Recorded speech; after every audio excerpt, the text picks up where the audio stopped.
There we go. It was me. I was muted. Thanks. I was like, wait a minute. There we go. Thanks, Dan. So we are going to be diving into.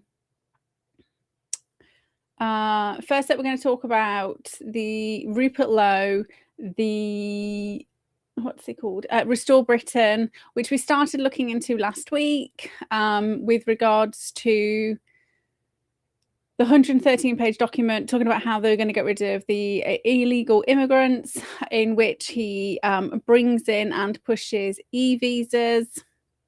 E-visas is another name for digital ID. And FYI, if you ask any AI whether the Restore Britain is for digital IDs or against, they will tell you he's against it. They're against it. And so you have to tell them to read the actual policy information. If they don't read the policy, then they just listen to the tweets, pay attention to the tweets. So that's really interesting. And obviously he's just come out and said, now we're going to do a party. So we're going to dive into that, which is really interesting. That's off the back of the grooming gang thing. I mean, what a way to self-promote and self-publish, right? Super cynical. But if I was going to start a political party, the first thing I would do would piggyback on what the first thing I wouldn't do would piggyback on victims, literally launching a political party after using the public to fund some kind of resolution for victims of rape, torture, all that stuff. It's not good form at all. We're also going to talk about the legislation, which is all about banning foreign influence in UK politics, because it doesn't do that at all.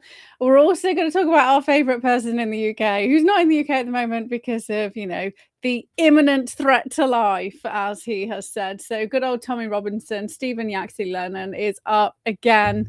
I have done some proper digging on some stuff with good old Tommy. Let me just put my phone on silent. I was shocked at some of the things I found out, and I'm sure you will be too. And then we're going to talk about the empathy trap, right? Because we have to make sure we have empathy, but we have to make sure we don't get trapped in empathy.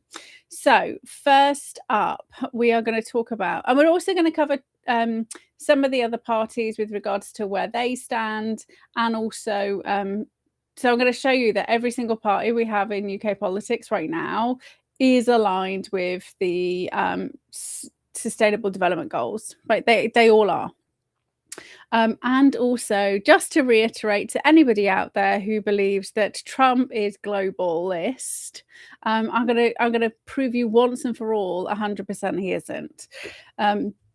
Pay attention to people's actual actions, not what the media is portraying, right? So first up, it's important that we revisit some, covert versus overt PsyOps, right? Because this is literally what's going on every single day. Even though COVID's gone, we're still getting PsyOped within an inch of our life, right? So covert psychological influence operations, PsyOps, involve hidden, deceptive efforts to manipulate thoughts, behaviors, or perceptions without the target realizing they're being influenced. These rely on subtlety, plausible deniability, and indirect methods, such as spreading disinformation through anonymous social media accounts, subliminal messaging in media, or orchestrating events that appear organic. So we've got the raise the colors, raise the flags. That was a covert PsyOp, especially when you tracked the money, right? And we tracked the money.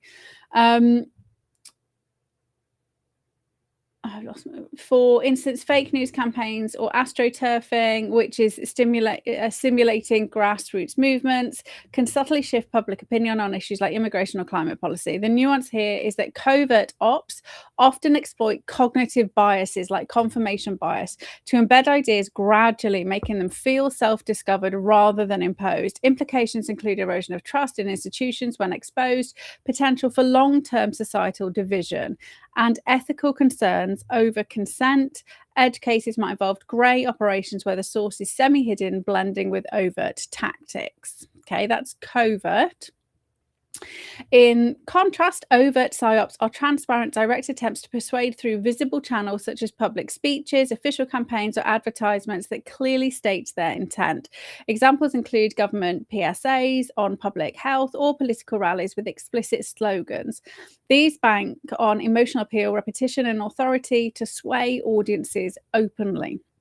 Nuances. While overt ops can build credibility through honesty, they risk backlash if seen as propaganda. Implications involve fostering unity around shared narratives, but potentially polarizing if overly aggressive.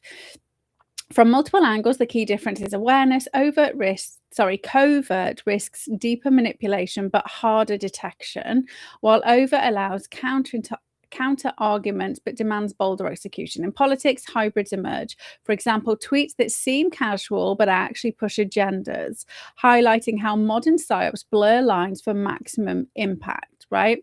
And I want you to kind of hold those two explanations in your mind. But in a nutshell, covert is the secret, hidden stuff, double speak. So I might say everything right, like I hate digital ID, we need to get rid of it, we're never doing any of that shit, and then release 113-page documents saying the only way we can get rid of the illegals is if we do it, right?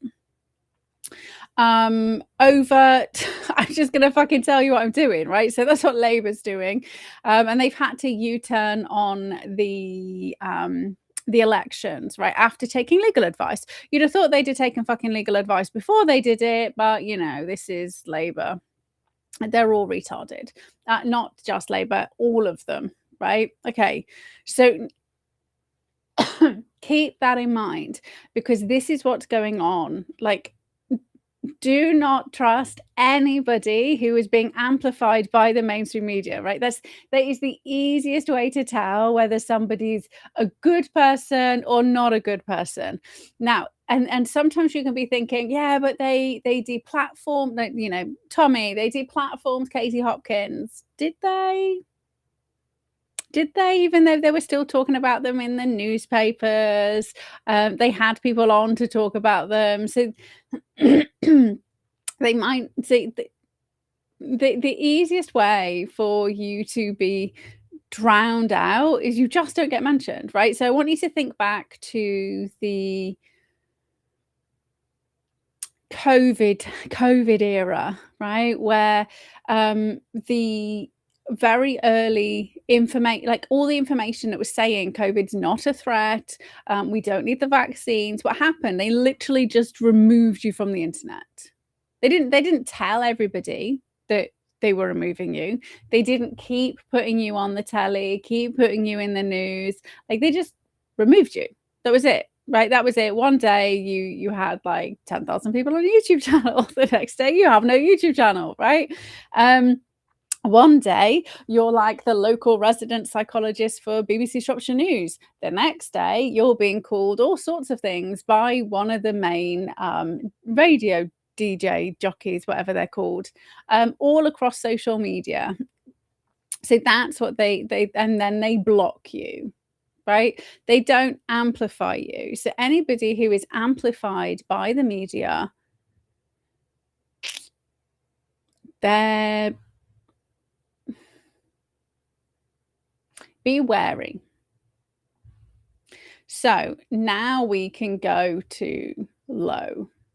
And I didn't really kind of properly look into him before, because he was kind of just in the background on himself, yammering off to himself, and kept saying he wasn't going to start a political party. He was all about independence. So I was like, okay, so maybe it's going to be useful. The minute he decided to turn Restore Britain into a political party, I was like, right, game on, mate, because now we need to know who you are. And it's not good. So Restore Britain's overt messaging, and now we're going to go into some, like, I've got an overview of all the stuff that I've kind of discussed and discovered, and then we're going to go into some of the nitty-gritty. right? So Restore Britain's overt messaging positions itself as hardline anti-establishment party focused on sovereignty, mass deportations, and rejecting globalist overreach. Slogans like Britain First, anti-net zero rhetoric, appeal to delusional right-wing voters. And I would say, he says disillusioned, right? But I would say delusional right-wing voters who actually have got no, like, clue what's going on in the world. They're literally going from conservative to reform to restore and they're just following these people around like lost puppies rather than doing the fucking things they need to be doing in order to see any change. Just quickly, obviously no updates on my FOI request because it's only been a week, so I will update you as the results start to come in, but just because I mentioned I will. And I haven't done today's this week's yet. I'm going to do them tomorrow.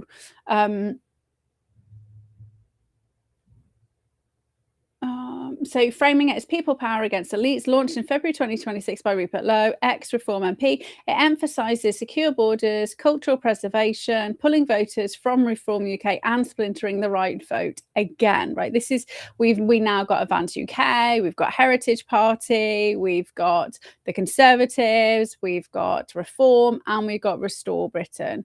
So we've got 5... And I would say not just the right. They're mopping up centre, right? Centre left, centre and right. That's what they get. They're getting all of that big piece of the pie because Labour are just fucking Fruit Loops. Your party, off the chart Fruit Loops, and the Greens, well, you know, they're jihadis. So anybody who's not a jihadi Fruit Loop is only got those options, or they'll do what they did at the last general election and they just won't vote. So examples include Lowe's X-Thread decrying digital IDs and surveillance states, right? Which we know is bullshit. Bullshit on the back end, right? Which rally outrage and position him as a rebel. Covertly, however, the party aligns with the UN Sustainable Development Goals through backdoor policy, so the 113-page mass deportations, legality and logistics from 9th of October 2025, pushes e-visas for migrants, electronic proofs tied to NHS, bank accounts and work eligibility, and real-time employer-landlord verifications. So it's the exact same thing that Labour tried to bring in, right? So, which is really interesting. Labour tried to bring it in. We all said, fuck no, launched a petition. And then pretty much the same time, Labour U-turned. Restore Britain did their 113-page document, which says the same fucking thing, but people are too stupid, too lazy, too busy to even go and read it. Framed as border control, this builds SDG-linked infrastructure. So Goal 9, innovation. Goal 16, peace, justice via digital inclusion, enabling mission creep to universal digital IDs in multicultural society. So this is it, right? So they will not, we have been flooded and flooded and flooded. How do you know whether somebody deserves to be in this country? And I say, just ask them a fucking question and see how they respond, right? So I'm definitely not a boat jumper. And colour's got nothing to do with it because we have Albanian boat jumpers, right? So before anybody goes, yeah, fucking racist, I'm not a boat jumper because I'm speaking English, like fucked up, messed up, like English from clearly lots of different random dialects in there. So just speak to them, and if they don't speak English, that's a pretty good indication whether somebody's like born and raised here, not born and raised here. Also, we don't need digital ID. I have a driving license. I have a like fucking it's anyway. So Lowe publicly opposes net zero and digital IDs for citizens, yet he's a shareholder. Remember we mentioned Alto Energy, which sells heat pumps, right? So he profits from green subsidies. He's a major shareholder in Alto Energy. So he tells people, I'm against net zero, but he's making bank from heat pumps. which are government subsidies, which are, remember, they're getting rid of you can't repair a boiler in 10 years. Well, you can't buy one in 10 years. You have to have a heat pump. Lowe hasn't come out and said that's ludicrous because he makes the money. He's aligned with the affordable energy, so double speak profits from sustainability grants while rallying against them overtly. Right. So he is establishment, elite education at Radley College, city finance career, including Deutsche Bank, right? So Deutsche Bank tied into Epstein scandals, tied into, if you've never seen the Desiree Flexer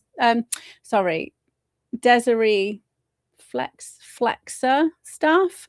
They were the ones who took the WHO document, Who Cares Wins, repackaged it and started making loads of fucking money off the whole thing. 2004, 2005, Tony Blair bought into it. This is where we started fucking rolling our way towards the UN goals, which David Cameron signed us up for in 2016.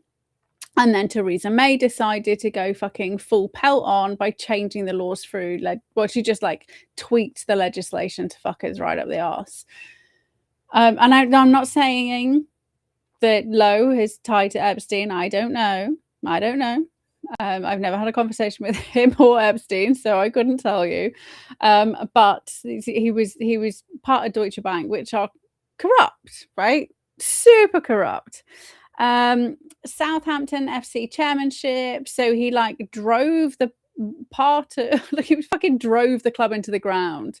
Fast-tracked reform candidacy in 2024, right? So this is after reform had gone from being people-led and just kind of like ragtag Brits together saying this is what we want for our country. It's now an official political party with official backers and donors, and they go, whoop, let's just airlift Lowe in. Okay. We have donors like Hepburn Bio. Hepburn Bio. The woman's called Hepburn Biocare, and the woman who owns it is called Hepburn. So she's a Monaco-based offshore greenwashing firm, gets coordinated funding from tax haven elites, the same elites that back reform, backing them both. Let's just dive into some of those extra donors. And are these the other donors? Whose are these? No. Right, Rupert Lowe. There we go. Oh, I was doing this in the bath, so the steam went crazy. Oh, it's froze. It kept doing random stuff. So I want to see Lowe's donors. And obviously we've got Elon, who's just said, you need to go to this guy. He knows. Oh, I did also have to tell Grok off for being kind of calling me a bit racist. I think because I said I don't align with Habib because he's Pakistani origin. He shouldn't be a leader of a political party. I can't go to India and be a leader of an Indian political party. And I think that's fair enough.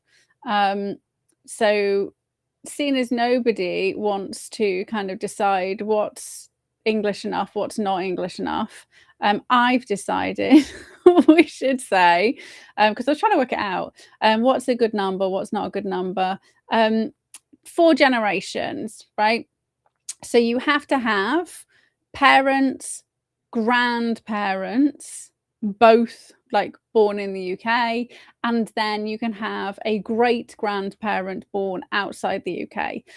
So that will generally put most people with a grandparent blood ties to fighting for this country, World War I, World War II. Right. And outside, we are thousands of years old. I think people kind of forget this, right? We are thousands of years old. There's very few people in this country that go all the way back thousands and thousands of years. I myself am only half half here technically, right? Because well, maybe a quarter. My mum's Irish, so quarter. 3/4 of me is from the 1600s, so I'm allowed to stay. Toasty floors, fuck you, I can stay. But we do need to kind of pick a cut-off point, right? So I think 4 generations. Let me know what you think, right? I was trying to work it out. I was like, well, it can't just be parents. That's not enough, because you can have kids early, right? I can't go to India and be Indian, and my children would never be Indian anyway if me and Matt went, right? That's just like retarded. Okay, so what do I think happened? I think that the grooming gang scandal. Remember we spoke about the grooming gangs last year, that it would be used to spark everything kicking off in Birmingham in the summer this year. So I think that's still going to be the case. But also it became a subject that Reform decided not to push, right? They decided not to push, weirdly. But then Lowe did, and that kind of caused the splinter, and then they kind of did their fake like investigation, and he was being racist and all of those things. So we have this like pretend divide in the public. We hate each other, and that whole like WWE style like in the wrestling ring fake fights going on, which means Rupert Lowe could run with the whole grooming gang thing, earn lots of money, get lots of trust, do the 2 weeks, and then what, right? So I was expecting this week some, I don't know, maybe some like citizens arrests, something. I was expecting a package of lawsuits, right? Maybe like a group mass action lawsuits that were coming up against the government. They've raised £600,000, right, for the inquiry, right? £600,000 they'd raised. And what I saw was that people sat on a table having conversations. That doesn't cost 600 grand. So I genuinely was under the impression that money would be used to launch a Hillsborough style mass action against the government for failing, right? But not just against the government, maybe kind of spin things out. And instead, Rupert Lowe came along and said, right, we're going to launch a political party, right? Doesn't look good. But also, let's not forget what happened before the general election when Reform was taking people from left and right, from the Conservatives, from Labour. And I said this at the time, Farage literally stepped down 3 days before you had to put in your ballot box to stand. And instantly, all of the left disappeared. Right, because they won't vote for him. And then lots of the right disappeared. Lots of people who were pissed off with what he did at Brexit disappeared. So they self-sabotaged then.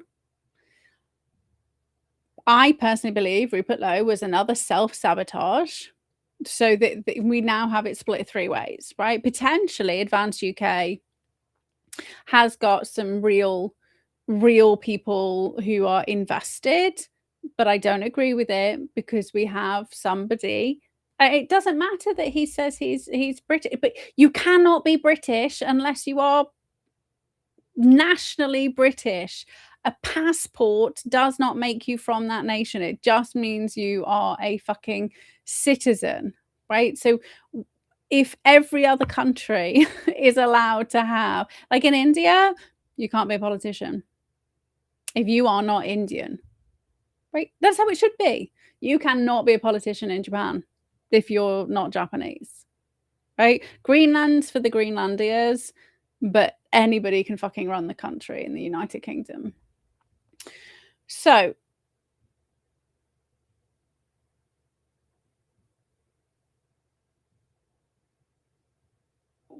yes, so I don't understand, because it doesn't make sense why Farage would not be pushing the grooming gangs, right?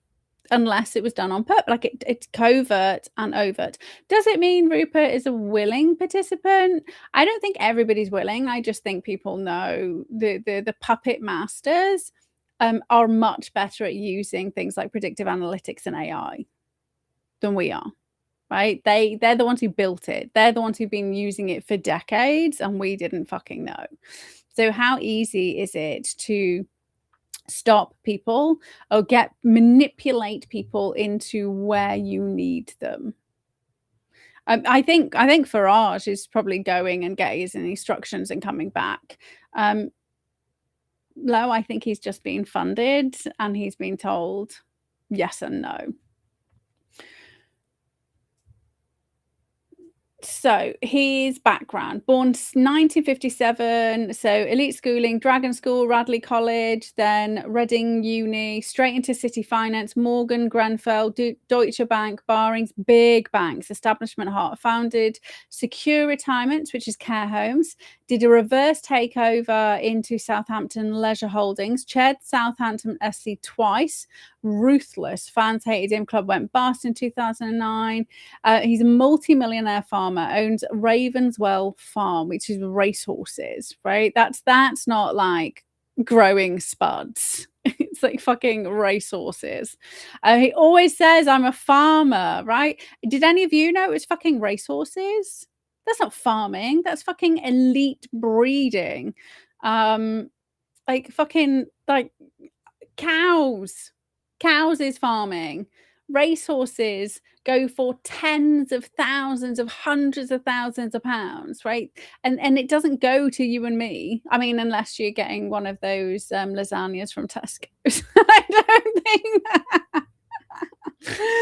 that's a racehorse, right? That's just a random horse. For those of you who weren't paying attention back then, there was horse meat in the Tesco's lasagnas for a while. He also got money from the Mirror Group for phone hacking. So why would they be hacking somebody who's just a regular Joe, who works on a farm, who is the farm's been going since the 1920s, like passed down. He's old money. Nobody, and like I said last week, like nobody gets to play in Westminster unless you're owned. This guy's owned. So he announced his candidacy April 2024, just a few months before the election. Farage and Tice picked him quick, right? Tice, who's besties with David Cameron, who's a cousin to the fucking Queen, who's now dead, who is also related to Harriet Harman, the fucking pie woman from Labour. And I also found out that they are partially Jewish, like 1/6 Jewish. So that was interesting. The other day I found that out. But so Farage, who is old money, and Tice, who's besties with Cameron, picked him. Encouraged by fisheries activist June Mummery. So it says supposedly they do psychological tests to avoid another Lowe, right? But look who they've been fucking getting since, right? All the ex-Tories. He was fast-tracked supposedly because he fit. So he was a Brexit MP 2019-2020. He was part of the referendum party 1997. He's a recycled face they could trust not to go full rogue. And he hasn't gone full rogue, because if he'd have gone full rogue, one of the things he would have demanded was we exit from the Paris Agreement. But obviously that affects his shareholding in the energy company. If we get out of the Paris Agreement, like, it's game over for the elites, because we can start fucking paying for electricity. We can start building stuff. We are no longer reliant on China and everybody else. We can start rebuilding our fucking industries that we used to have. We literally cannot afford to do it right now. We cannot afford to build or create or feed ourselves, right? They wouldn't be taking over the farms to put solar panels on it. They wouldn't be destroying our waters by sticking fucking windmills everywhere. Like, we remove ourselves from the Paris Agreement, get rid of the Climate Change Act. Like, that's the first 100%. Like, I know we need to get rid of the illegals. That's not like a fast thing. Getting rid of the Paris Agreement, like, we can be gone in a year. Gone out, well, we can be gone, we can be extracted from it, we can shut everything fucking down, we can take back the country and start earning some money in a year, right? And once we are energy independent, we are no longer reliant on the EU to fucking give us, like, so we just don't, it is the if you want to build stuff, like, we can't do any of this fucking AI shit that everybody keeps, like, Starmer's like, we're gonna put all this money in and be like the AI capital of the world. How can we? We can't fucking afford to do anything. And if we can't afford to use AI, like, we're going to the dark ages. And it doesn't matter that it's, you know, the illegals aren't necessarily getting what they want, right? Like, we're not necessarily going to the dark ages because we've just imported people from areas that live in the same way they lived to, like, 1600 years ago. We're going to the dark ages because we can't afford to heat the homes. We can't afford to refrigerate. We can't afford to create anything.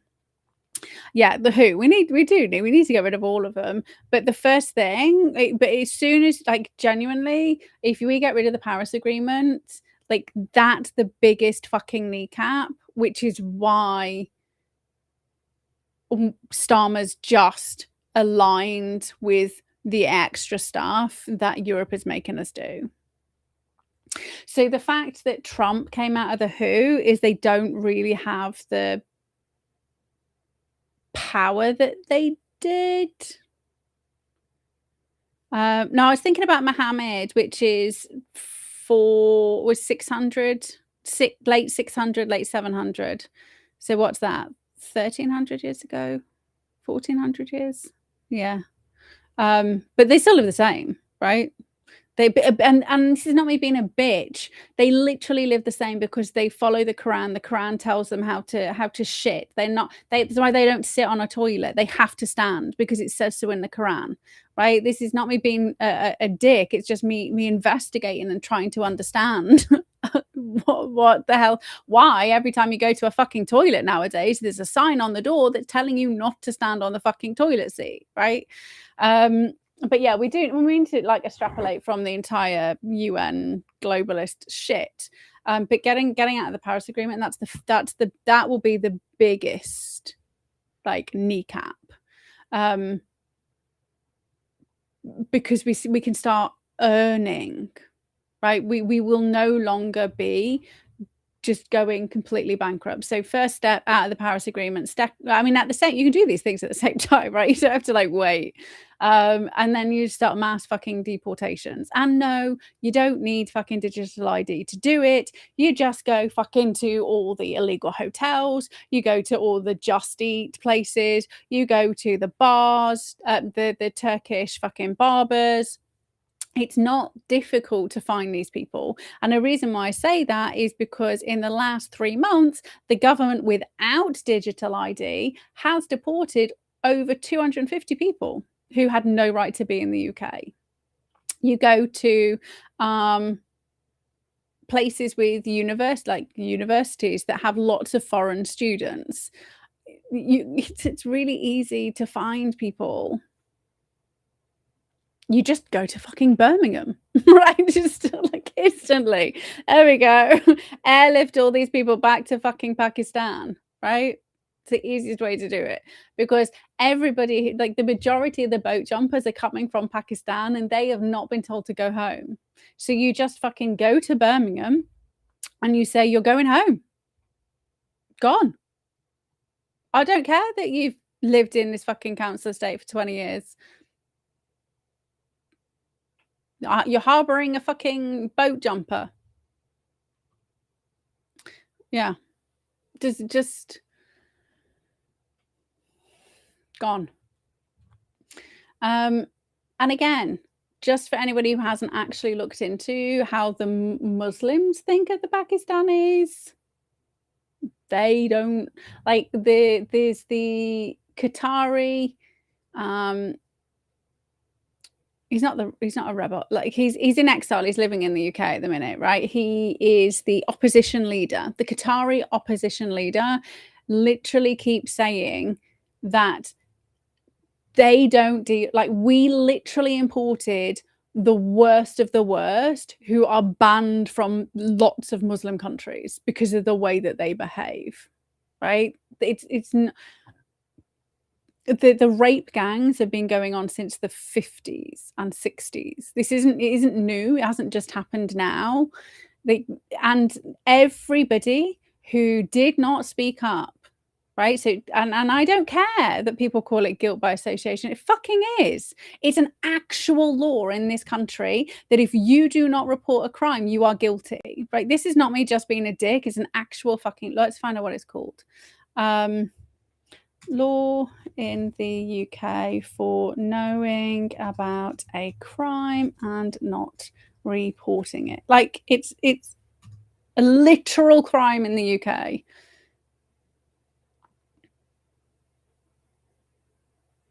Okay, in the UK, failing to report certain crimes, especially those involving vulnerable individuals or serious offences like child abuse, leads to legal consequences under mandatory reporting laws.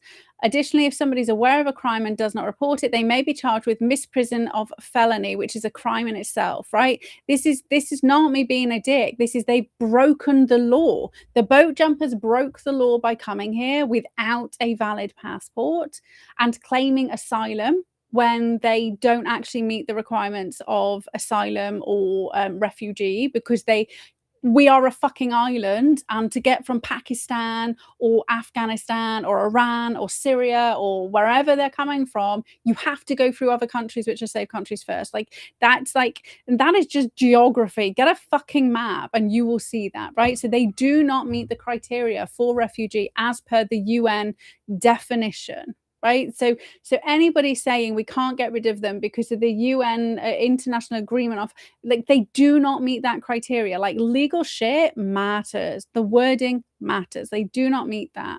Knowing about a crime, especially an indictable offence, makes you a criminal. Therefore, you're gone. Right? The Borders Act 2007 says that if you are convicted of a crime, which is a sentence of over 12 months, that's it, you're out. Like we do not need to have these, we do not need new laws. We do not need digital ID. We just need people fucking using the laws that we have. And that is my real problem with people like Rupert Lowe. Right. How many times have you heard him talk about the Borders Act? How many times have you heard him talk about the fact that all of these people in the fucking rape gang inquiry that he's just done for 2 weeks, at what point did he say we need to start rounding up these criminals that knew about it? They didn't say anything, right? And will there be lots of people who were absolutely terrified for their life, which is why they didn't? Yeah. Ignorance is not, it's tough. You're still a criminal, right? Justice is blind. Like it doesn't matter if you are knowingly involved in the cover up of a crime. It is a crime. Like, it's tough. I'm sorry, it's tough. And had we started doing this, how many children would have not been abused and raped and tortured and murdered? Right? This is why we can literally roll up all of the politicians. You all fucking knew about it. You all knew about it because we told you, right? We told you. You covered it up. It's not, nobody, these people shouldn't be resigning. They should be going to prison for the cover up. It's a literal crime. Why are none of your influencers talking about this? Why are they all just going to X and Facebook and doing lives and being like, oh my God, he's such a bad, it's a fucking crime. Like, it's not just a bad thing. It's an actual crime. I don't get it. We went through conspiracy. We went through incitement. We go through the actual crimes. Maybe I should get this one out, right? Maybe I should I go get my book? Let's do this crime. Let's do this crime. Oh, I'm going to be able to find it. Actually, right. Here we go.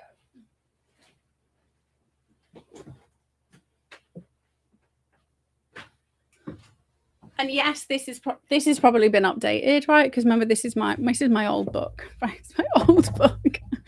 Okay, so what did we say? It's called a misprison, right? Misprison. Like if we said they wouldn't even need to arrest many people before people started fucking getting ahead of it, right? Going shit. If I knew I was going to go to prison for covering something up because I'd seen other people go to prison, then I would fucking tell them. Right, misprison of felony. Let's see if we can find that one.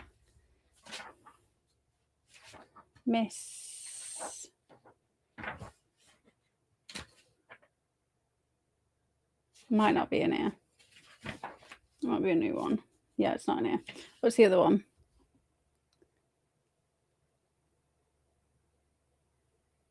Mandatory reporting laws. Is it not in here? That's a bit annoying. It is old though. Marriage. I probably need to get a new one as well. Man.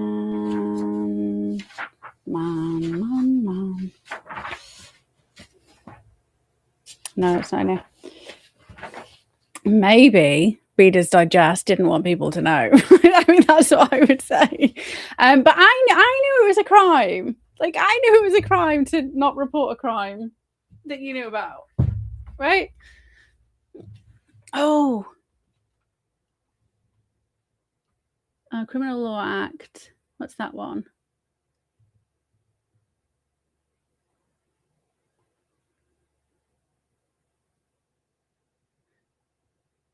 Oh, they abolished crimes into felonies and misdemeanors. So it's just the law. But okay, right. Well, there we go. It's probably changed its name, which is why I can't find it in the book. But conspiracy, I mean, conspiracy to cover up, conspiracy is a crime as well, right? So conspiracy is like two people. So as soon as it's two of you covering up a crime, and remember, conspiracy and incitement, the punishment is the same as doing the crime. So they could even be done for, maybe it's changed from misprision of felony to conspiracy to cover up, right? So for those wives and daughters and sons and fathers, whether the wives actually took part in the rape of the child for covering it up under the conspiracy law, because it's a conspiracy to cover up a crime, right? They get charged with the rape. Like it's not like a fucking fluffy law. It is like a big hard-hitting one that nobody talks about. They do bang on about it being, I think aiding and abetting slightly different down. Or maybe that was an older one. I don't know, but I'm sure I looked at aiding and abetting before. It's slightly different, but they do. Well, it is everybody's duty to safeguard children, because if we don't, we can go to prison for conspiracy, right? So just out of like self-preservation, people should be fucking dealing with this shit. But that is okay. This is what I was expecting Rupert Lowe to come out this week and talk about, not launch a fucking political party. Like how phenomenal would it have been if he'd have said, and with all of this fucking money, and we've got Elon backing us, the first thing we're going to do is launch legal like we're fucking we're going after the councils that covered it up. I've never heard anything back, by the way, and this is the second time I've like tried to speak to somebody of them, right? I've tried to speak to people like multiple times, but I'm disgusted, absolutely disgusted that he is profiting and prompting and propping himself up off the back of the rape of children. I don't know whether he's published the report yet, but you wouldn't fucking need to. They spent 12 months talking to people. And no, they don't have to take it to the police. They could launch a private fucking, you can do citizen-led lawsuits. That's why we were trying. Yes, the CPS can come and take it off you, but here's something I didn't know Suella Braverman did, which is I'm really grateful for her doing. She actually took the CPS back outside of the government. So do you remember it was Tony Blair that put it underneath Parliament? She actually fucking took it back out again. So I'm watching her, but I still don't think she should be an MP. Like, so maybe she's doing some good stuff, but actually I think we have to, like, just because you're a good person, there needs to be a law, there needs to be a rule, right? We get to have the same rules as everybody else. That unless you've got generational families on both sides living here, you're not the one making the laws, because we have to protect for the future. This is what it's about. It's like, we don't know what's going to happen in the future, and we can literally look at the absolute destruction of London by the Pakistani mayor. We look at the absolute destruction of what the fucking Sunak did to the country in his teeny tiny little space, and Starmer fucking aligned. I mean, he's aligned, so I mean, at least he's fucking British, right? But he can go to prison, right? But I don't believe they have published a report. But they spent 2 weeks talking about it to everybody else, but they'd already done all the investigation. So they should have been launching, like, that should have been today's announcement or yesterday's announcement, whenever he came out and announced stuff.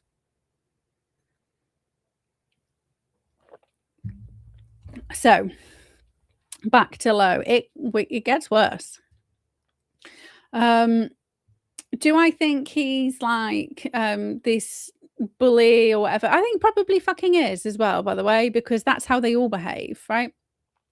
It's how Lucy behaved. Lucy was fucking psychotic, narcissistic, sociopathic, psychopathic in her behavior. And if you want to Google Katie Whittle and Lucy Allen just to find out how much I kind of can tell you about being on the wrong end of it. And they're all like that, right? It wasn't just Lucy. Hey, Pen. It wasn't just Lucy that was like that. They were all like that, because I remember going to the campaign managers meetings once a month and other campaign managers being in fucking tears because of the way that their MPs have behaved towards them. Relentless, absolute volatile, and the vast majority of these like campaign managers had literally just come out of university. They went to school, went to university, they got interested in politics, and then they're working for a fucking psychopathic narcissist who screams at them, like abuses them in front of fucking the volunteers, leaves a horrific voicemail, like, just in its relentless. But that's all of them, right? There was a young lad who committed suicide because of it while he was on the battle buses, right? None of this is it just, everybody forgets. And actually the dad of the young lad who killed himself got in touch with me and Ariane to see if we would be part of his lawsuit. But we didn't end up having standing with the case that they were making. But I didn't, because I was like, well, I just fucking left. And I was very well looked after by the Conservative Party. Well, I say by the Conservative Party, by the person who was kind of my line manager. And I've never named that person. I never will, because that person, like, got me out of that situation and came and like fought my corner multiple times, and looked after me. Fuck's sake.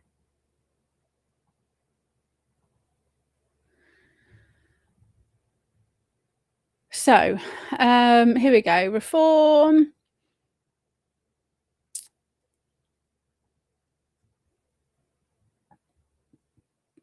Okay, so Reform got 5 million from fossil fuels, tax havens, and Lowe hosted glitzy dinners pre-suspension, right? So he was involved in big money donors before suspension. They were cleared, but obviously there's backers there with him involved. He's a city boy, football boss, green profiteer, now independent, keeps the right fragmented. If he was a genuine threat, he'd be sidelined harder. Instead, spotlight funding, Elon nods, right? So we wouldn't have got onto Elon's radar if he was like an actual good people. So I dived into the donors. So he got lots of 5,000, 8,000 donations. So funneled into the rape gang inquiry, CIC.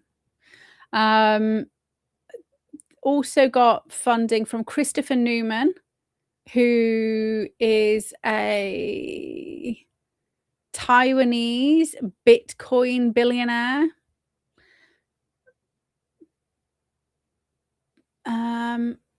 Money from Ben Habib. Bit fucking weird, isn't it? That Ben Habib is the leader of Advance UK is giving money to Rupert Lowe. I mean, wow, that's strange. We've got Hepburn Biocare Limited, which is the Southampton company, which is where Lowe used to be, right? So he's not even from Great Yarmouth. And loads more money all landed exactly the same time on the 23rd of June. Right, all this money just rocked up on the same day.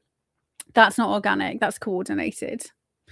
$2,000 from Muna Sharma. Didn't have any crypto. We've also got his ex posts are bringing in 40k, and I know he makes a thing about giving away his MP salary, but he doesn't need to keep his MP salary because he has fucking racehorses. He's a major shareholder in a fucking energy company selling heat pumps, which are being subsidized by the government and pushed on every fucking house. There's also this Britain token, which has got over $3,000 in, $3,000. And I was just like, then I had to I was like, I don't understand crypto. I had to kind of figure out what crypto was. So they do reckon there's about 600 grand for the inquiry. That's a lot of fucking money. A lot of money. And if you've got because if Rupert Lowe's not taking any money, right, fair enough, Sammy Woodhouse deserves like a salary. Fair enough, like she's been fucking working on it full time, right? I'm not saying people don't deserve to get some money to be paid for their efforts, but 600,000 and not even like launching a legal suit, which could then be propped up by more donations, right, for whatever it kind of spirals into financially. There's been they've not asked for any more money. Like it's just literally they've done it and it's gone, and now he's launched this. So donors, Hepburn Biocare Limited, tied into offshore wealth that juices from Reform UK. They did $5,000 to the rape gang inquiry, $5,000 personally from Margaret Hepburn. They were incorporated in 2005, were Southampton based. They do chemical products, wholesale chemical products for yachts. Right? So it's not like for cruise ships, yachts, and hotels. Clients are the Royal Caribbean, Princess Cruises, Tuscany, Tuscanian offshore drilling, right? She lives in Monaco. That's not like you and I dripping 20 quid in here or there.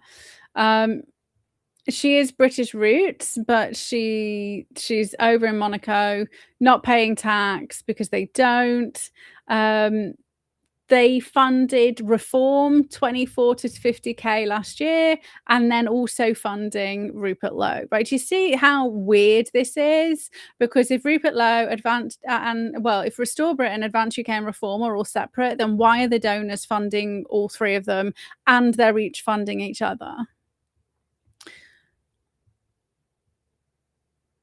We've got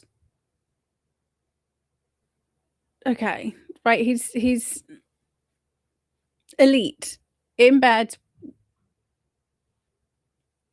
So my impression of Rupert Lowe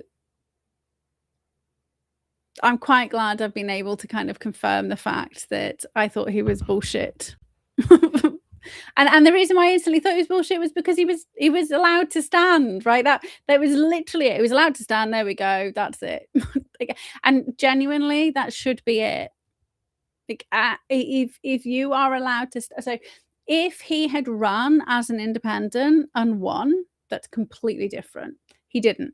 He ran on the back of reform. He ran as a Reform MP, moved, right? Helicoptered in, as they say, to Great Yarmouth. And then we've got this manufactured worldwide wrestling style fight, arguments, keeping everybody distracted, everybody following from one to the other to the other. And you need to go read the policies. They're literally all aligned with the self-development goals. Okay, so the other, oh, that's me still asking loads of questions about crypto. I was like, I don't understand. For anybody else who's trying to understand crypto, here's what finally helped me. Was thinking of it like art and not like money. That made it easier for me. Because you might have a Picasso on the wall. It's only worth what people want to pay for it, but it could be worth nothing one day and it could worth 3 million the next day. But the difference between art and crypto is art is actual real physical thing. And I was just like, yeah,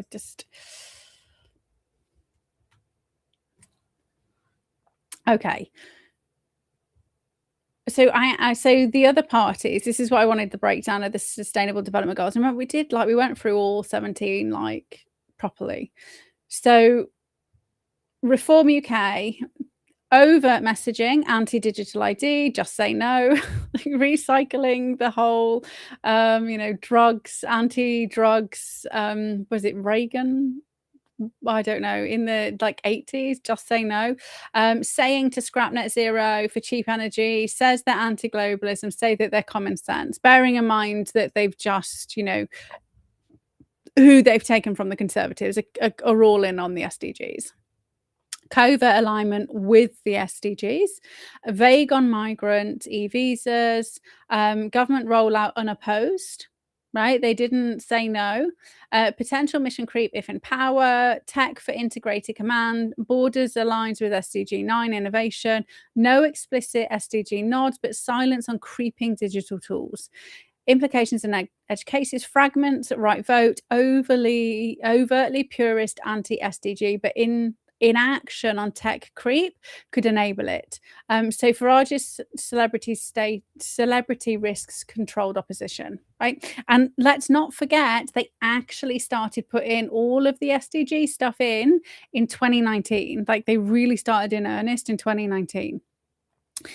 And at no point did anybody from any of these parties, while they're in power, be like, right, we need to rip up the Paris Agreement. Right, we need to fucking get rid of this SDG digital ID shit that you're doing. They waited until Starmer kind of announced it, right? And the people were like, do you remember we just filled in the consultation based on the stuff that they've been investigating since 2019? And the next day, Starmer said he was going to do mandatory digital ID, which was not in his manifesto, came out of nowhere from 99% of the people. But it was being done in the background and nobody stopped it. Advance UK, they overt hardline against digital ID, surveillance state, anti-supranational institutions, cultural preservation, covert alignment with the goals, thin policies, no hidden digital push found, rallies against creeping international law, but small size limit scrutiny could absorb splinters without real disruption. They are a tiny player, purer than others, implications, a vote splitter, keeps real challenges out. And then obviously Habib's Pakistani, raises civic versus national British debates, right? So that's why Ben Habib is in charge of Advance UK, the one that potentially British nationals might go to, has a non-British national, right? citizens are different at the helm. Labour said they're anti-surveillance pre-election, and now they're kind of like all in on digital ID after the U-turn. It's not them, it's already in place, right? It's not them. He just fucking realized, oh shit, I need to do this thing because my overlords have told me. Covert alignment, digital ID for work, NHS, banks, EU alignment for stricter net zero, goal 13, data sharing for sustainable inclusion, mission creep optional now, but built for expansion. They've got the deepest SDG embedded implications. Economic modernization erodes privacy, and Union Cash hides mega donor influences. So I might need to spend a couple of weeks, or maybe we can do a union a week.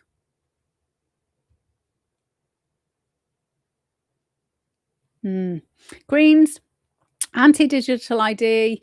They're all about a digital bill of rights, which is get rid of the Human Rights Act, privacy focus, and overt eco warriors. That's what you think, right? However, their manifesto ties to numbers 13 and 16, climate justice, solidarity with Palestine, data sharing for emissions, tracking your data for your emissions, intersectional justice, obviously like overt red-green alliance, I would say, rather than covert. You will need to have a digital ID to ensure that you are not overspending on your fucking carbon allowance. Right, so that's how they're going to get it in. They've pivoted from trees to global anti-oppression implications, attracts their votes, but advances control grids. Muslim Greens amplify risking cultural clashes. Conservatives, which is obviously Badenoch, who is Nigerian, again, shouldn't be in charge of a political party in the UK. Net zero skeptic says it's an impossible 2050 target, but it was Theresa May who turned it from 80% to 100% in 2019. Covert retained original net zero law. See, they didn't do anything about it. Sustainability reporting mandatory. Sustainability. They want mandatory sustainability reporting. They moan about the cost, but they not opposing or demanding repeals of the frameworks, right? So again, they're saying one thing, but not actually doing the things they need to do in order to reverse it. So they are setting the stage. They set the stage originally. Remember, it was Cameron, but okay, well, it was Tony Blair after the Who Cares wins, but it was Cameron under the sustainability. Like, he's the one who signed him up, right? Implications: attacks Labour's digital IDs, but keeps the doors open, and then obviously Badenoch's Nigerian roots. Your party, the rabid left, they are telling everybody real change vibes, and they've got a really thin manifesto, and they're still trying to fight over a Pakistani woman or a fucking terrorist man being in charge. So no detailed SDG ties, too early in the leadership, messy with splitting Labour votes. Said he's a wild card. Further left, complete fragmentation. And it's all the kind of like young students who are fed up with Labour, not really into the Greens, have kind of gone there. Now, they are all aligned with the SDGs, right? Yeah, your party is the only one that isn't, because they haven't done anything yet. But every single one of them is not a single one is talking about the things that we need to do to stop it and reverse things, right? They might talk about immigration, but not in any kind of proper way. Not in any proper way that doesn't involve actually aligning with the SDGs, right? So I want to just contrast this with what Trump actually has been doing, right? So I'm still fed up, should I say? I'm still fed up with the fact that people are just not paying, hey Edwin, are just not paying attention to the realities. Like, so people think Rupert Lowe is gonna do stuff, haven't invested the time to just have a look. People believe Trump isn't doing stuff, yet he is, and I'm going to show you he really is, because they haven't invested the time to look. They're relying on the media still, whether it's independent journalists who are funded, right? They do it for free. Independent funded journalists, or the mainstream media, right? I don't get, like, I watch the mainstream media to see what the populists are about to find out about stuff. I don't use it to inform a decision about anything, right? Because I get that. And similarly with independent media, they're being paid, like, they're being paid. It's a job. Yes, there are some who are paid by the people, but if you're not speaking and saying the things that your stakeholders, i.e. the people, I mean, if you wake up and realize what you thought was wrong, like what you've been saying was wrong, like you lose your funding, right? This is why I'm not funded. I will say whatever I think and I might change my mind. That's it. Right? I'm not funded in any way, shape or form to do this. I'm just going to tell you what I find. Right, so even independent, funded by people, become reliant on that money. You then can't say, holy shit, everything I've discovered is wrong, because instantly there's your house gone, right? You can't pay your mortgage, you can't pay your heat. Like, you're still tied to the narrative that you've crafted.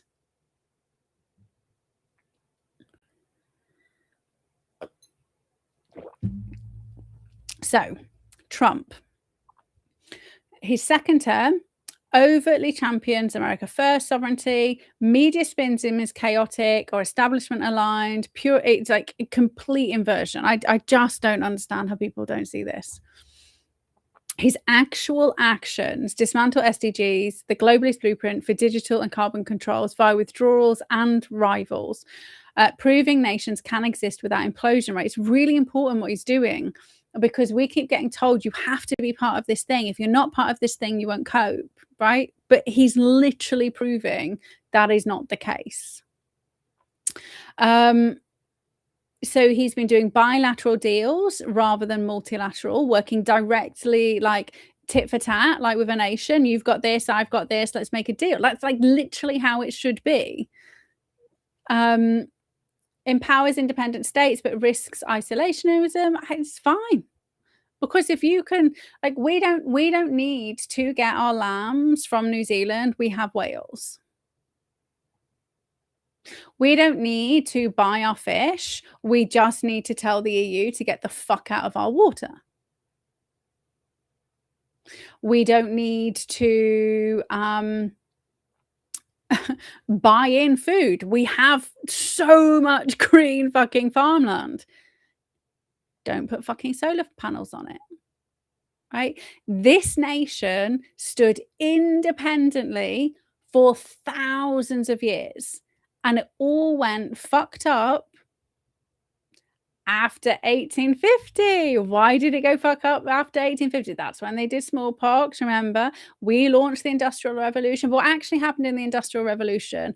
People who were innovative, not come from old money, could generate wealth, right?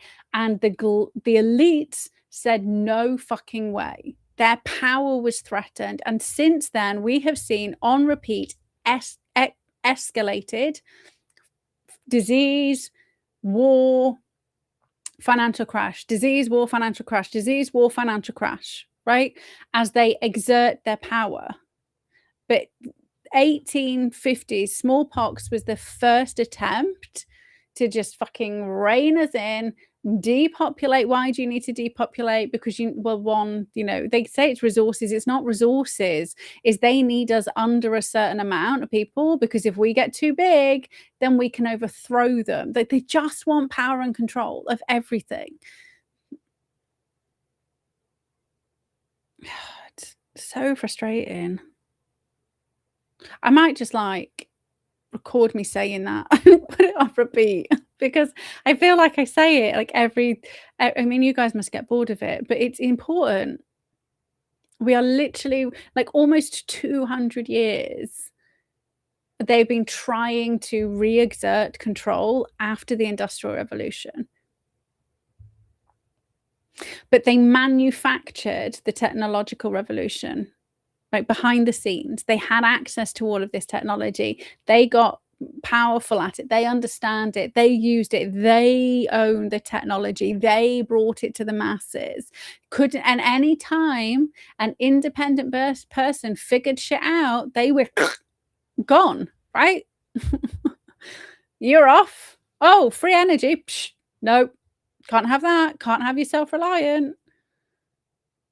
Wait, what? You've just created this mobile phone that doesn't need one of these, like, companies to use? No. Oh, plane crash. Sad times. Right? Just dead.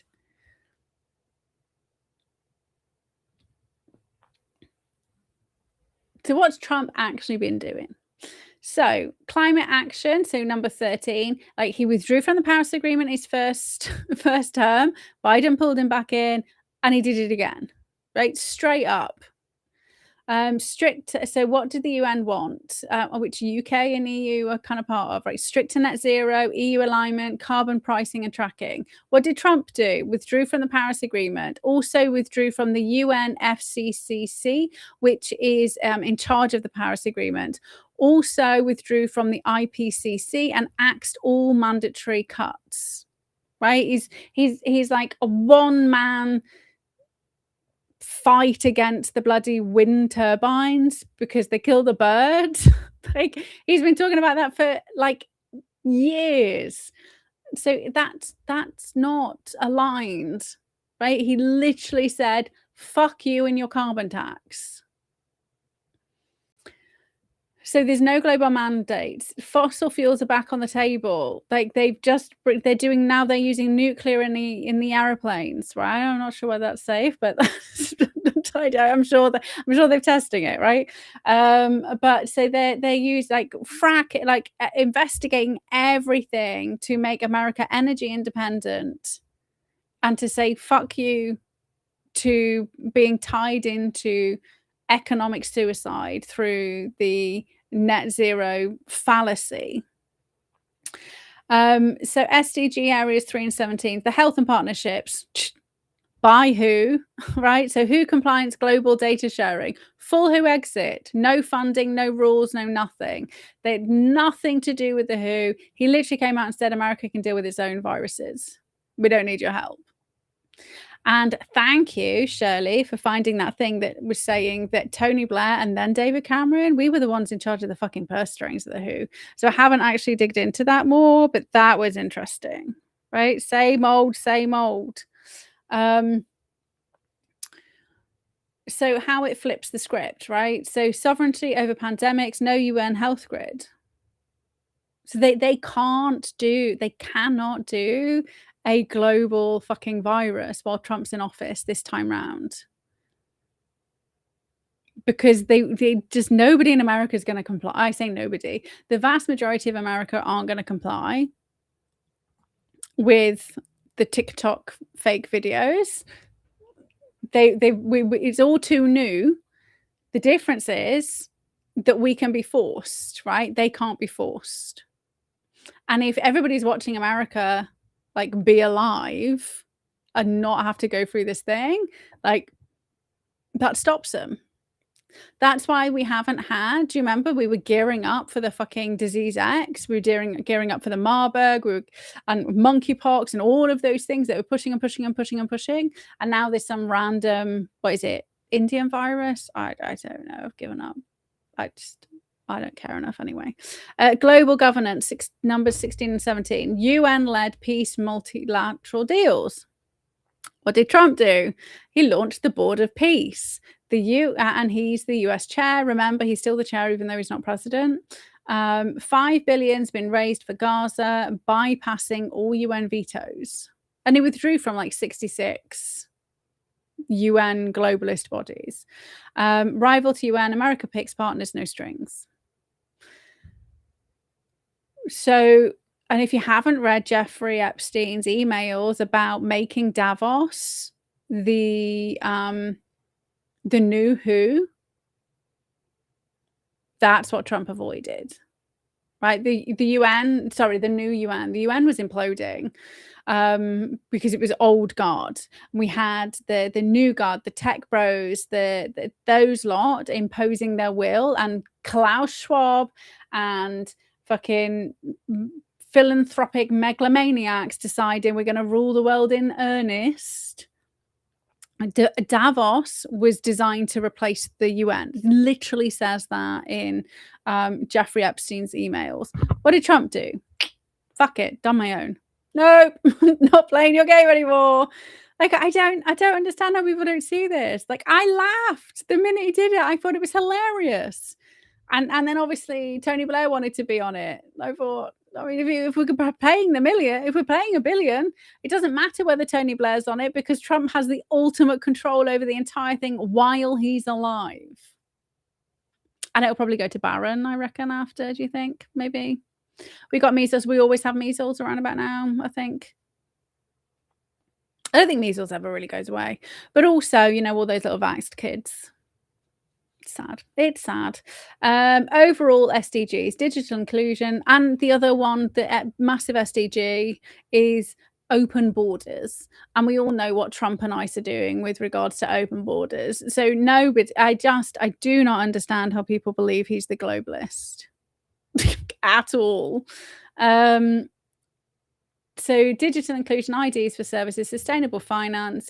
He pulled from 66 organizations, cut UN funding, revoked Biden era digital ID pushes. It's anti-creep, no force tech, and no tracking. And so even with the SAVE Act, just in case somebody says, but he's pushing IDs, he is paper ID, not digital. There's an anti-CBD stance. Relying on the dollar, he's pushing to make the dollar, the actual currency, stronger again. So, I mean, I know he's kind of like spoke about it. He said Barron's into crypto. I don't really understand it, all of that stuff. But he understands the value of actual money rather than, because what happens if there's no electricity? You haven't got no money. These for the same thing that we've been arguing against not getting rid of cash is what happens when there's no electricity. Like, what happens in the supermarkets when they have a fucking power cut? Like nobody can buy anything. Like it's completely retarded to rely on fluctuating. And it's just silly. So he just isn't a globalist, and that's my final standpoint. Do I think he's raped children? No. Do I think he's probably had sex with people who were honeypots and trafficked to him, and some of them may have been underage? Potentially. Like I've said before, if I was a trafficking victim, and you can go and listen to Ali Carter. Right? She tells a very horrific story, which isn't a story, it's a recounting of something she experienced. And I'm not going to kind of go into what happens, but she's also talking about the fact that she knew very well if she ever even attempted to tell somebody she was trafficked, she would not make it out alive. Nobody is going to walk up to somebody who they have been sold to because they only get sold for a night, right? Or they've been pulled along, right? Nobody's going to walk up to them and be like, hey, just so you know, I'm here to honeypot you. I'm not really 21. I know we're in a club, which is 21 and overs, but I'm actually only 14. Just got lots of makeup on. Yes, there are like bouncers at the beginning checking everybody's IDs. My ID's fake. I'm actually being paid I'm not being paid by this guy. They're being paid for me to get photos of us and videos of us because they want to own you. Do I think that might have happened? Very probably.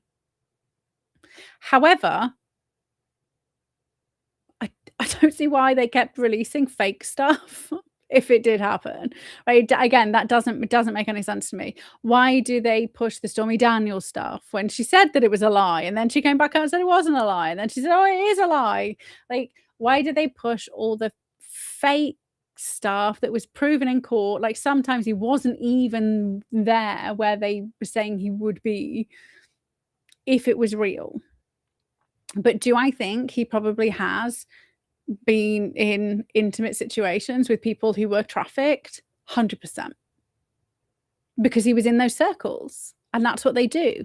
Do I think he's a willing participant who walked, like, you know, wandered onto the island to rape 14-year-old girls, 12-year-old girls, 8-year-old girls? No. And again, that's through his actions. That's through him talking to the police in 2006, to talking to the lawyer of the victims in 2009. That's through him being the only president to actually go after Jeffrey Epstein. But just, you know, I just think that's weird, right? You know, if he's the baddie, he's the only one who actually went after him. And remember, he also rolled up Nygaard and the other one, Jean-Luc Brunel, over that Christmas. Do you remember Christmas 2019? No, sorry, Christmas 2020. It must have been Christmas 2020. Yeah, because he'd lost the election. Christmas 2020. So he rolled up like part of the network. I can't, I don't understand it. Why?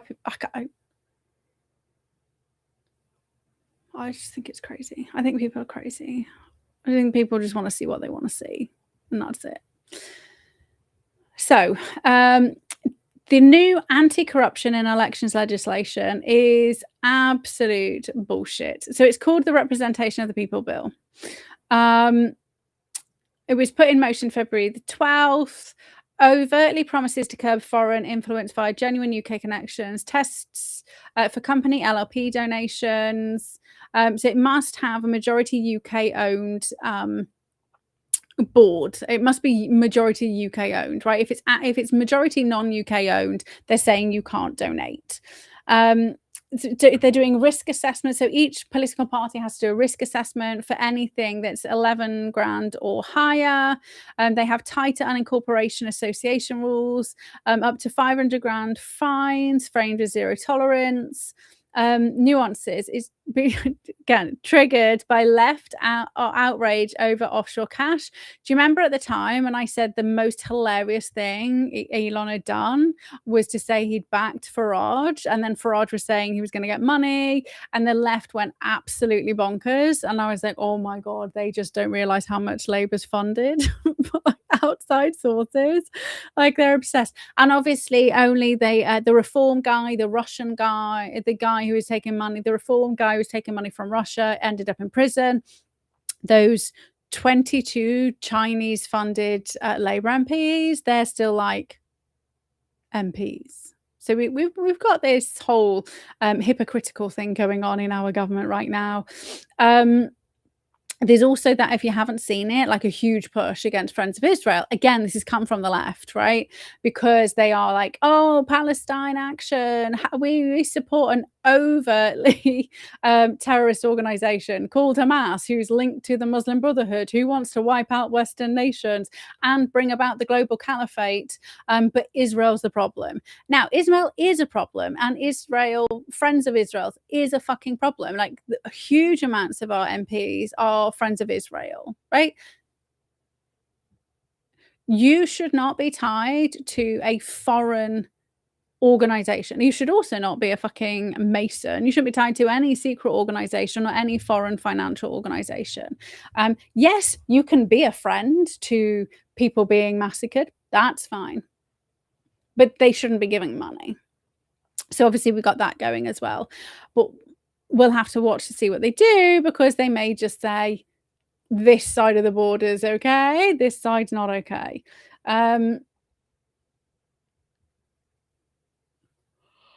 Now, here's where we get our mega donors. Let me just Copy, Control F, V. Oh, well, that's not helpful. Representation of the people bill. Maybe that'll help me find it. Nope. Oh, it's probably because I did this is a really long conversation. There we go. Right. It's all kind of crammed into part 4 if you want to read a bit more. So there's nothing in there about individual donors or companies. Also, under 16s are not allowed to vote at all. Well, sorry, can't donate at all whatsoever, which I think is fair. Right? I don't think under 16-year-olds should be donating to political parties. But there's no reason why there's no mention of the individuals. Now, obviously, when you find out the percentage of individual versus corporations, you'll absolutely understand why. But it's not, it's just kind of it's like they just pretended to forget. But they just, everything's like the corporations. We're going to forget about the fucking mega donors that we're all getting money from. So 66% of donations to political parties came from mega rich individuals and 19 people. 19 people funded privately 66% of the donations to the political parties in 2023, 2025. So 19 people own our parties. And the vast majority of them don't live in the UK. So super rich Brit or dual citizens, right? So this is why we need to strip citizenship. Because citizens of the UK who aren't actual citizens are going living in other countries and funding what happens, running the country. Offshore shells are blocked for companies, but a Monaco resident sets up a UK firm with revenue. That's fine. Like the last given money to Rupert Lowe. Aggregated gifts or intermediaries. There's a risk assessment which will help, but enforcement is like non-existent. They say there's a 500 grand fine. Bearing in mind, one of the things that I whistleblower on the Conservative Party for was election expenses, knowingly and willingly submitting fraudulent expenses, which was criminally investigated. They should have gone to prison. Alan Maybert should have gone to prison. He was the one in charge of the expenses. He should have gone to prison. And I'm sure it could be a life imprisonment for fiddling expenses. The Conservative Party got a £70,000 fine. That's it. That's like £7 to you and me. Less than 7p. The equivalent of 7p fine. Should have gone to prison. And the reason why Alan Maybert didn't go to prison is because all of the parties did it for the exact same by-elections. Farage was caught on camera during the Clacton by-election saying that they'd spent X amount of pounds, like thousands, doing wraparounds on the newspapers, right? That alone would have broken their expensive budget. Labour were busting people in. So the reason why the other parties didn't push is because it was a big fucking can of worms that actually it was all proven that they were all doing it. But, the Labour whistleblowers, you don't get Labour whistleblowers because you get your fucking bricks through your window, you get your house set on fire, which they do. They do that around here.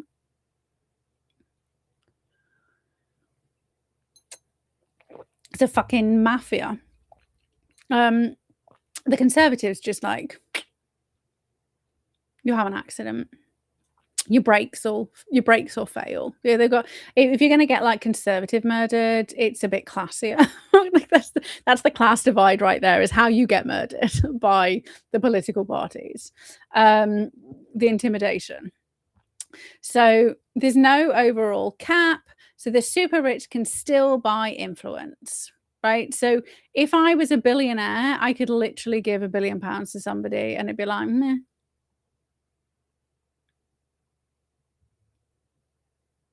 It doesn't matter. Now, when it comes to the actual election, we have, like, the long campaign and the short campaign, and there is a spending limit in those 2 campaigns.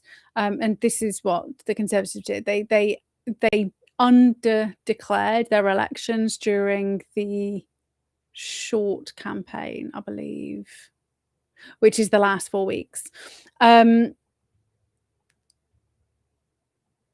But it was a by-election. They actually did it throughout. Anyway, there are spending limits during the actual campaign, but before that, you can just spend whatever the fuck you want. So you could own a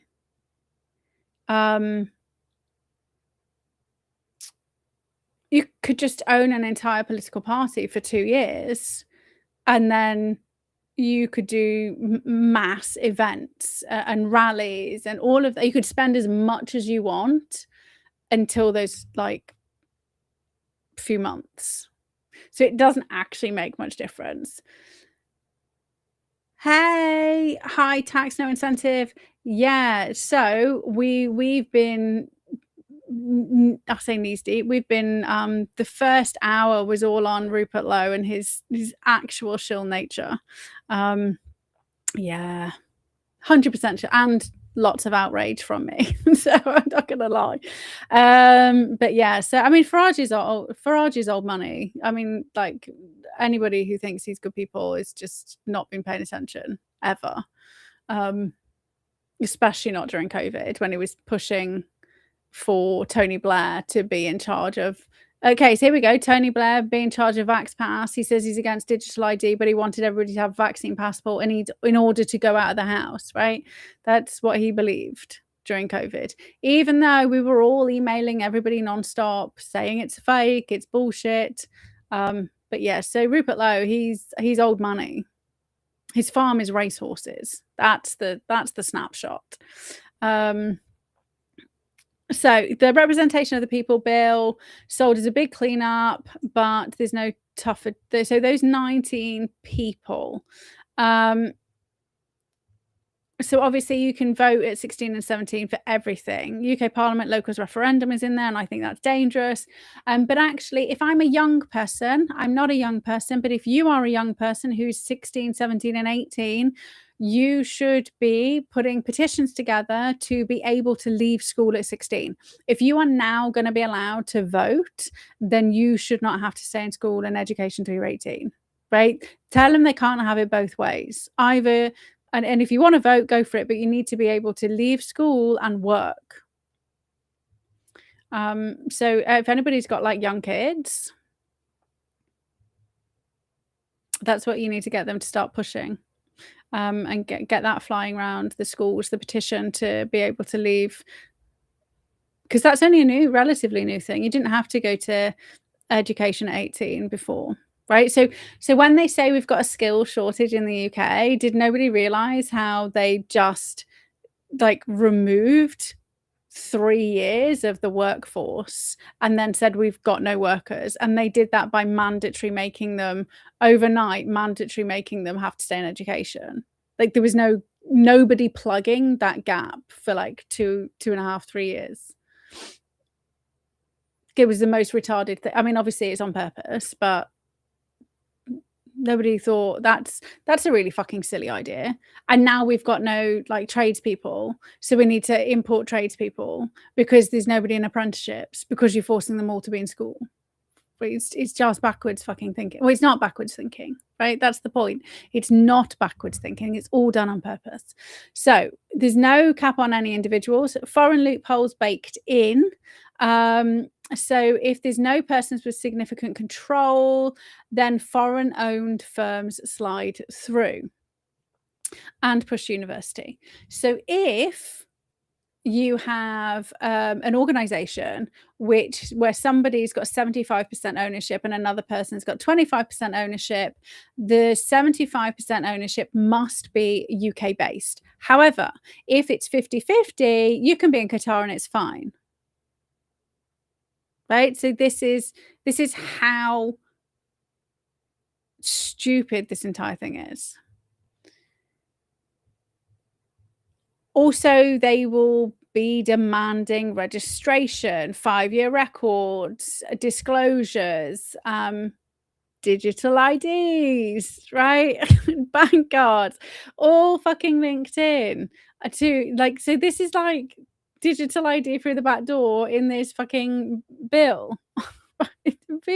I swear people just don't read stuff. And I know it's because they just throw shit at us all the time. Okay, so the 19 mega donors for 2023, which was 66% of all cash, ended up 56 million, right? But this is just what we know about. What do I mean by that? So this is the actual cash. This isn't the contracts that exchanged hands. This isn't the marriages that happened. This isn't the alliances that happen. And maybe they look at what Lord Ali was doing. He was buying the wives clothes, taking the wives on day out. It's like that doesn't flag in the same way, right? So this is just cash. This is not this is overt influence, not covert influence. And once you're owned, you're owned. So Christopher Harborn, 9 million to Reform, and he's the biggest ever single living donor. He's the Thailand-based crypto investor. He's an aviation entrepreneur, intensely private. Previously gave to the Conservatives, now backs Farage hard, offshore life, but UK linked via business, which is a perfect loophole. Frank Hester, 15 million to the Conservatives before the 2024 election, 5 million 2025. He's Leeds healthcare tech mogul, and here's a contract, the TTP software for the NHS, right? So that's how they do it, through contracts. Supposedly racist because he called Diane Abbott a token. I mean, I wouldn't say that's racist. I would say that is quite astute. Probably just watched her. I mean, I know my math is bad, but my math's not like hers.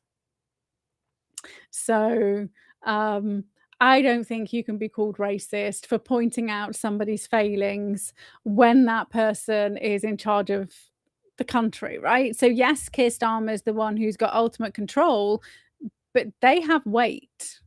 Like in what happens, they should be held to a higher standard of intelligence for sure, right? If you have no intelligence, you should not be an MP. The same as if you don't speak English, you shouldn't be a mayor, right? We've got 2 mayors that don't speak English. If you are pushing for an airport like to get you back to your country faster, you shouldn't be an MP. But I kind of agree with the airport, and it's just like, ship them out, shut it down, done. We have Gary Lubner, 6 million to Labour under Starmer, ex Autoglass boss. I'm glad I never ever had Autoglass now. South African born, now UK based. So again, non-UK nationals deciding what happens. He is all in on green energy, right? Helps Labour look progressive while bankrolling by old money. David Sainsbury, 5 million to Labour, supermarket heir, Labour peer, ex-science minister, philanthropy front, donations plus policy, so education and health nudges. Mohammed Mansour, 5 million to the Conservatives, Egyptian billionaire, Mansour Group, cars and machinery. Mubarak era ties. So we've got Global Empire, UK donations by Access, Pro Business Slant. Dale Vance, 4 million via Ecotricity to the Labour and the Greens. Wind farm founder, eco tycoon, greenwashing king, donates to push net zero, but profits from subsidies. It sounds a lot like Rupert Lowe, that dude. There's also Alan Howard, who's a hedge fund, gave $1 million to the Conservatives. Graham Edwards, property magnate, 3.5 million Conservatives. Richard Hairpin, repairs business, 2 million Conservatives. Labour gets lots more union cash, but individuals like Fran Perrin, who's Sainsbury's daughter, gave 2 million. So Sainsbury's themselves gave 5, 6, 7 million. Like daughter and daddy both funding Labour. So they are tech billionaires, offshore expats, NHS profiteers, across parties. No cap means one check swings policy, climate borders, you name it. If the bill passes without touching individuals, same game, new headlines. So that's how it happens. And then I kind of went into Rupert Lowe, Deutsche Bank, trying to figure out if any of them were tied to Epstein. So Frank Hester, no direct Epstein link, but his software was bidding for NHS contracts while Epstein was still whispering in Bill Gates' ear about global health tech. Same ecosystems. Gary Lubner, the South African. Now here's one. Epstein's brother Mark was married to a South African heiress. Gary's in those same high society networks and Davos, globalist dinners, no evidence, pretty, I mean, they're all in the same gang, right? David Sainsbury, huge in biotech, expert. Epstein pitched himself as a science benefactor. Sainsbury funded the same institutes that Epstein targeted. So Cambridge, UCL, no handshake photo, but money's flowing in identical channels. Mohammed Mansour, Egyptian billionaire, close to Mubarak. Epstein loved Middle East elites. Mansour got a yacht, a private jet, and a seat at every power table. Epstein orbited, no proof, but again fits the profile. Dale Vance, the eco-millionaire. Epstein didn't go green, but he did rebrand and called himself a climate investor. I also asked with regards to the Panama Papers, Pandora Papers. So Christopher Harborn, who funded Reform, front and center, lives in Thailand, owns crypto, registered in the BVI, Panama-style shells. Pandora Papers flagged his Tether holding, so 10 billion moved through offshore trusts. He denies tax evasion, says it's structuring, but that's the point. Frank Hester, money through Jersey Trust in the Pandora Papers. His family office sits on the Channel Islands. Not illegal, but why would you do it? Dale Vance, Isle of Man shell. He's in the Pandora, funds his wind farms through like fucking tax write-offs. Are they I went bigger. Bilderberg, CFR, Council for Climate Change, Trilateral, all of it, right? None of them are public members, but they're all in the room. So all of them are being funded, right? These are the people who are publicly funding the parties, including Reform. And you've seen how some of the old Reform backers are now backing Rupert Lowe, right? But these are just the 19 largest donors, and it's not all 19, but these are the 19 largest. The 66% of the 56 million that was like absolutely obviously traced and reported money. So Christopher Harborn, who is the Reform funder, is linked to Bilderberg regulars. He's spoken at events in Davos about digital finance for the future. That's Farage, who's saying no to digital ID. His biggest funder is pushing digital ID and digital finance, CBDCs at Davos. Frank Hester, the NHS guy, he's got WHO contracts. He's written CFR papers on health tech. He's been to Davos twice. His software's baked into the self-development goals number 3, the health one, right?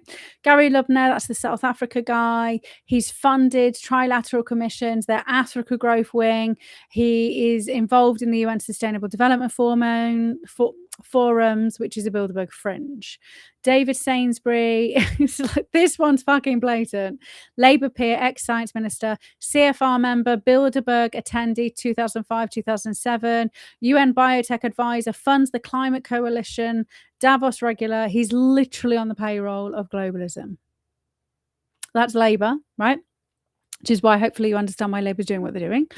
Mohammed Mansour, the Conservative. So CFR, Trilateral, Bilderberg 2019. He got WHO supply contracts, masks, ventilators, Davos every fucking year. Conservatives. Dale Vance, Green Poster Boy, UN SDG Ambassador, Davos Eco Innovation Stage, Climate Action Summits. His wind farms gets EU subsidies, right involved in SDG 13. So just to reiterate, the 19 biggest financial donors to all of our political parties are all tied in with the globalist elites. Most of them are not even UK nationals. They might hold citizenship, but that doesn't mean anything. You can literally come, your parents can come here, then you're born here, and then you're a citizen. Isn't that right, Kemi Badenoch, whose parents are Nigerian? Right? So citizenship doesn't mean anything. So that's who's pulling the purse strings.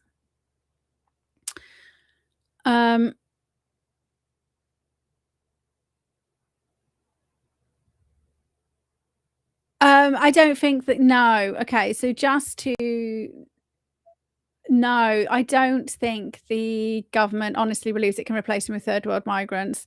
The invasion and the replacement is about speeding up the destruction of the country. So you have to remember that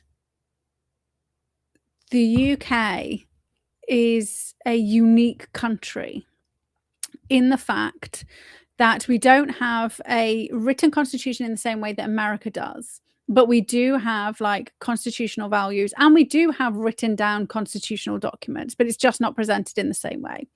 So we have the Bill of Rights, we have Magna Carta, we have those things. So we do have a constitution, but through thousands of years of getting fucked over by kings, queens, barons, lords, ladies, our legal system and structure and the people's capacity to hold the government, the royals, whoever's in charge to account, has become so much to a point where if we were using all the tools that we had available to us, they couldn't get away with anything.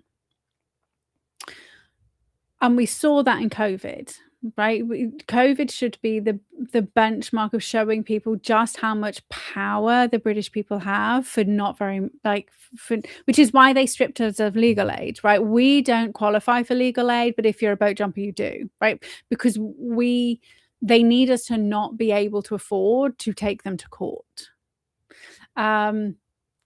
They need to remove jury trials because they need us to not show up and nullify the jury, right?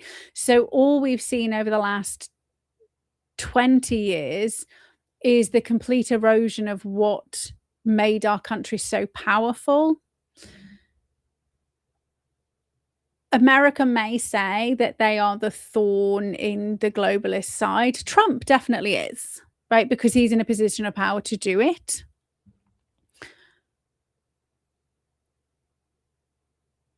But the American people themselves have been so brainwashed into believing that they are the best, that they're only just coming to the terms with the fact that that's just not true, right? That they didn't save the world. They didn't save Europe in World War II. They didn't do all of these things that they've been propagandized against.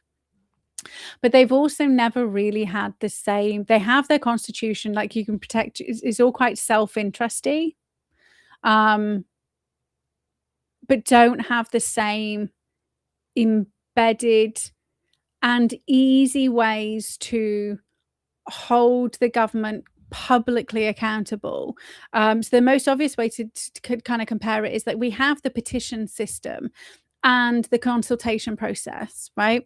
The government has to they have to acknowledge it. I mean, they don't have to follow through on either of those things, right? But we do govern by consent. Like we are a democracy, and that is in our kind of like foundation. So if enough people say no, a petition is slightly different to a consultation. Consultation must be done in advance of legislative changes. So they are already putting in the works. We need to change something. So consultations hold a lot more weight than petitions. Petitions kind of get people like riled up, but they're kind of the same as protests. They can be completely ignored. And again, they can completely ignore a consultation. But the government has to do something called an impact assessment as well. And this is what brought down the vaccine passports. It was the lawfully bound impact assessment. And this was a conservative peer who I met. I actually got to meet her while I was kind of campaigning with Lucy Allen, who was one of the people involved with bringing this in as part of like it was the coalition at the time, the Conservative Lib Dem coalition. Was what they forced into legislation was an impact assessment of legislative changes. Right, because legislation was changing left, right, and centre, and they were only finding out on the back end that it was a bad thing. So they have to do an impact assessment before things change and after things change. And they have to put it out to consultation as part of the impact assessment. They don't know what the potential impact is unless they kind of go to the stakeholders, us being the kind of private public legislation, businesses being kind of corporate legislation, right? That's part of the legislative process. They have to do this. And so what happened in the vaccine passports, if you actually go and follow what happened, so they did the consultation in January 2021, and then they had to do a second one. Right, they did a second one because too many people said no, and so 63,000 people responded to the first one. 32,000 responded to the second one because they changed the goalpost. And this is why I started saying to everyone, don't do it until the last, like, don't submit yours until the last 24 hours, because they kept changing the goalposts. However, when the government brought in the concept of vaccine passports, right, so they kind of like put it to Parliament, and it went to the House of Lords, and this is why they need to get rid of the House of Lords.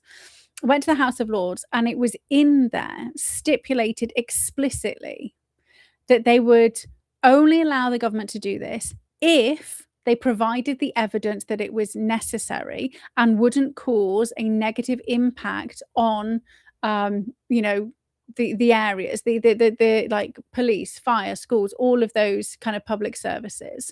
And that was June, July. So the consultation hadn't really, I mean, it kind of got, because they kind of like moved the goalposts and did it again, the consultation hadn't come, the results hadn't come out yet. So this is kind of a crossover period. But June or July, like the House of Lords, lots of lords, were actually got attached to implementing vaccine passports and mandatory vaccination. Was that the government had to prove and provide the evidence that it was necessary, i.e. they had to provide the evidence that it was safe and effective and necessary, all the stuff that they could never prove. So then when it got to November, and they'd rolled out in care homes, we had 60,000 care staff leave, right? They refused to do it. So we had 32,000 actually submitted the consultation because they moved the goalposts. So with 62,000 did, but only 33,000 got counted. So what we had was 32,000 people saying, "You're not fucking doing this." 60,000 people walk away from the care sector, which was already understaffed. That's only one. So they were only allowed to implement mandatory vaccines, like actually properly implement it in care homes. They weren't allowed to do it across the board. They were told by the House of Lords, you can do it in one public service, and then you will do the impact assessment. And in November, when they were trying to roll it across the board, it was blocked and banned by the House of Lords. It never made it past there. And what if you read the two kind of reports, the one is like government by diktat, and I can't remember what the other one is. So one came out on the 14th of November, my birthday. The other one came out on the 19th of November. One was like one of the committees, the one of the committees which has got both Lords and Commons in, and the other one was like a House of Lords, like government by diktat document. And in both of those, it literally states, we are not passing this. You're not passing it through the House because we have asked you multiple times to provide the evidence that it is safe, that it is effective, it is not going to negatively affect these public services. We've lost 60,000 carers. The care homes is now in crisis. There's 32,000 people who've said no as part of the consultation. There have been multiple lawsuits, and at no point have you ever provided the evidence that we've asked for multiple times. And this is when Nadim Zahawi was actually then let go from his place, right? He was, or was that maybe that's when, so this is when like one of the swap overs of the health secretary happened, right? It's because it got shut down. So that was people did that. And this is why they're stuffing the Lords, right? So everything that's happening is to completely destabilize the UK, right? Because without Trump in charge of the UK, the people said, fuck this shit. No. This is not what we stand for as British people, British nationals, our thousands years worth of heritage of what we grew up learning: Magna Carta, justice, freedom. We fought against the feudal system. How many times do we get taught about the peasant revolts? Like all of that is ingrained into who we are as a people until the last 20 years. Right? The last 20 years of education, they are taught we're evil. The empire was evil. We just raped and pillaged these lands. The reason why people say that there is no such thing as a British culture is because this teeny tiny fucking island was so effective at exporting our culture, our democracy, our fairness, our knives and forks, right? Across the world. Is it's part of your culture. It's not your culture, it's ours that you've adopted. So when you come here, you're like, there's no culture here because it's the same shit. That at least we've got these tribal remnants. You've adopted our 2,000 years worth of culture, our civil wars. And I feel bad for the Iranian people. I 100% do.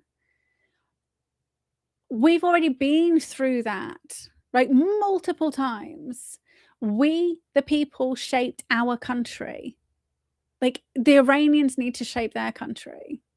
And it's an awful thing to say.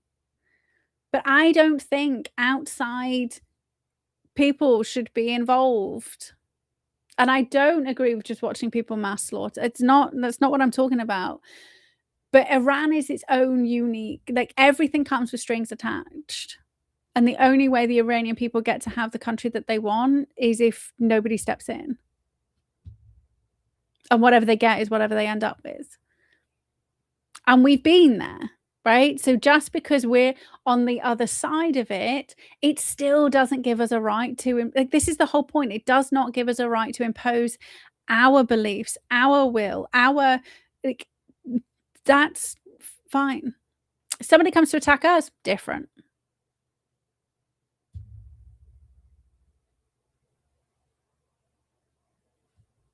And I know that sounds awful, but I don't want other countries getting involved in the UK. Like, and you have to pick a line. You have to pick a line. So I decided I'm not going to be a hypocrite in 2018. right? That was literally when I decided that's it, I'm not being a hypocrite. But I don't want non-British nationals fucking with Britain and the UK. Like, it's Existan, you know, Northern Ireland, which means I have no right. If they ask for help, can they buy stuff? Can we trade? Yeah, we could trade, but I'm not gonna go. I don't agree with boots on the ground. I don't agree with, like, I don't. And again, it isn't about watching innocent people getting slaughtered. It's about the people deciding their own sovereignty,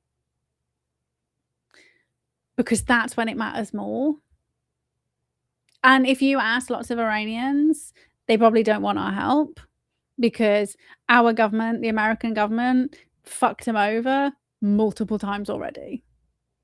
There's no way we can go in there and help them without strings attached. And all that's going to happen is you are actually just delaying the inevitable. Because yes, Trump might be doing anti-sustainable development goal stuff, but he's only got, what, like 3 and a bit years left? Then what happens when it's not him in office, right? We've got to start thinking about long term rather than like reacting to right now. And we really don't do that at all. And we genuinely have to start paying attention. Like,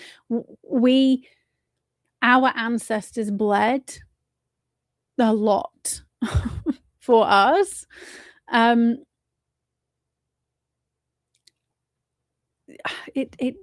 If you want freedom, you have to fight for it. And we are in a position now where we actually don't have to take up arms,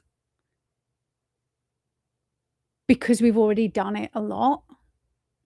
And this is why I get very angry with people pushing protests, pushing, you know, it was time to take to the streets. It isn't. Go to the pub, support your local pub, like, because they're all going bankrupt.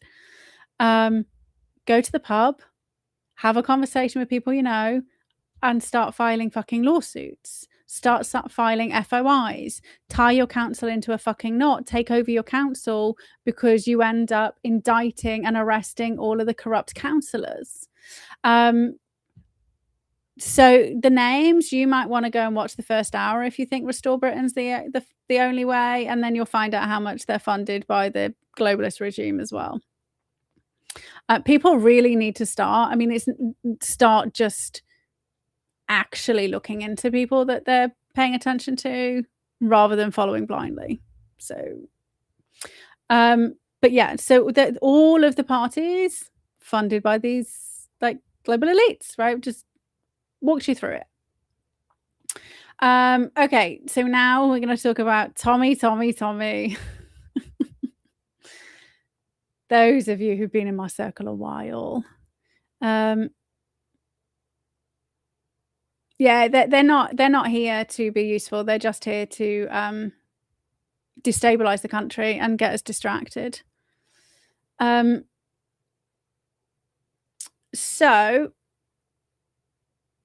Tommy Robinson, I actually, just so you know, I actually community noted his post because I'm fed up of him grifting and taking money.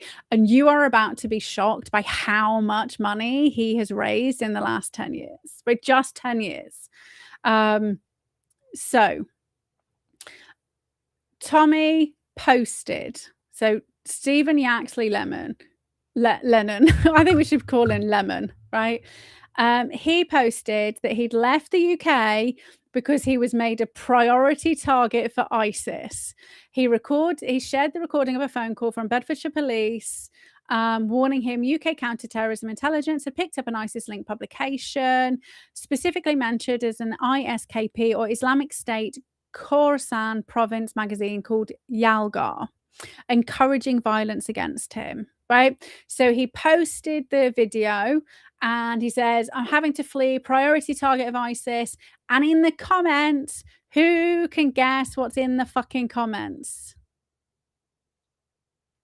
he put in the comments, "Go fund me and my family," right?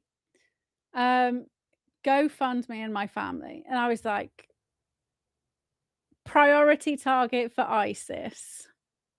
Is that really what's going on? No. No, it isn't. Absolutely fucking not. It is another grifting operation. And anyway, can we just remind ourselves that he doesn't even live in the UK anyway? He hasn't for years. He's been living in Spain and Cyprus. So him fleeing the UK to live abroad is a fucking lie because he doesn't live here anyway and hasn't for a while. So I dug in. So first up, the if you've seen this, please tell me you've never given him money. If you have, demand it back, right? If you've given him money, you need to demand it back for fraud. Fraudulently claiming he's already been done for fraud multiple times. So he says he's going to have to relocate permanently. He says it's serious enough to force him out of the country immediately. Literally. Immediate threat to life is what he framed it as. He's lived in Spain, Tenerife, Portugal, Cyprus, villas, luxury spots. I saw his £2,000 or dollar a week villa he was staying in, right?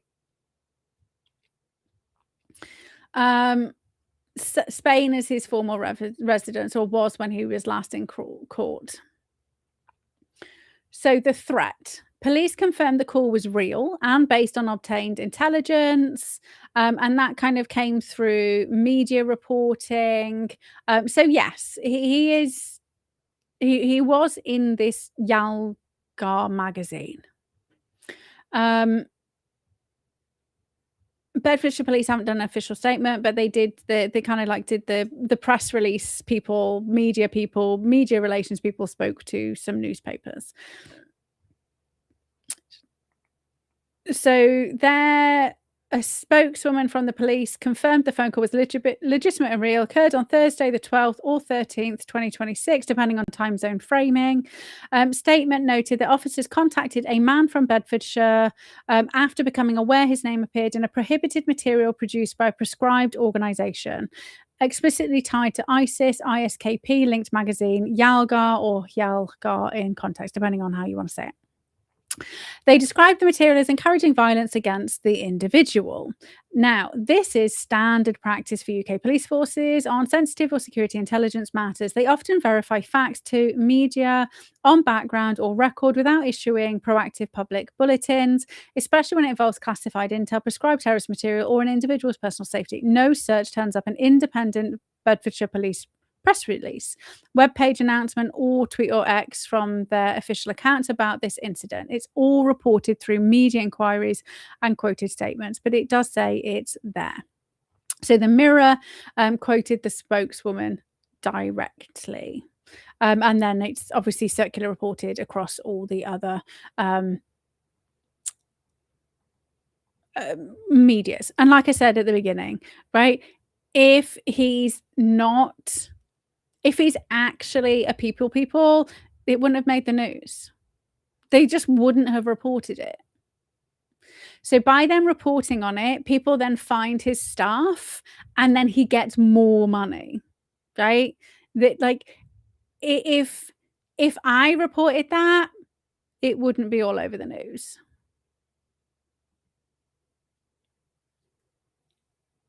Yeah, Tommy does appear. He fucking does.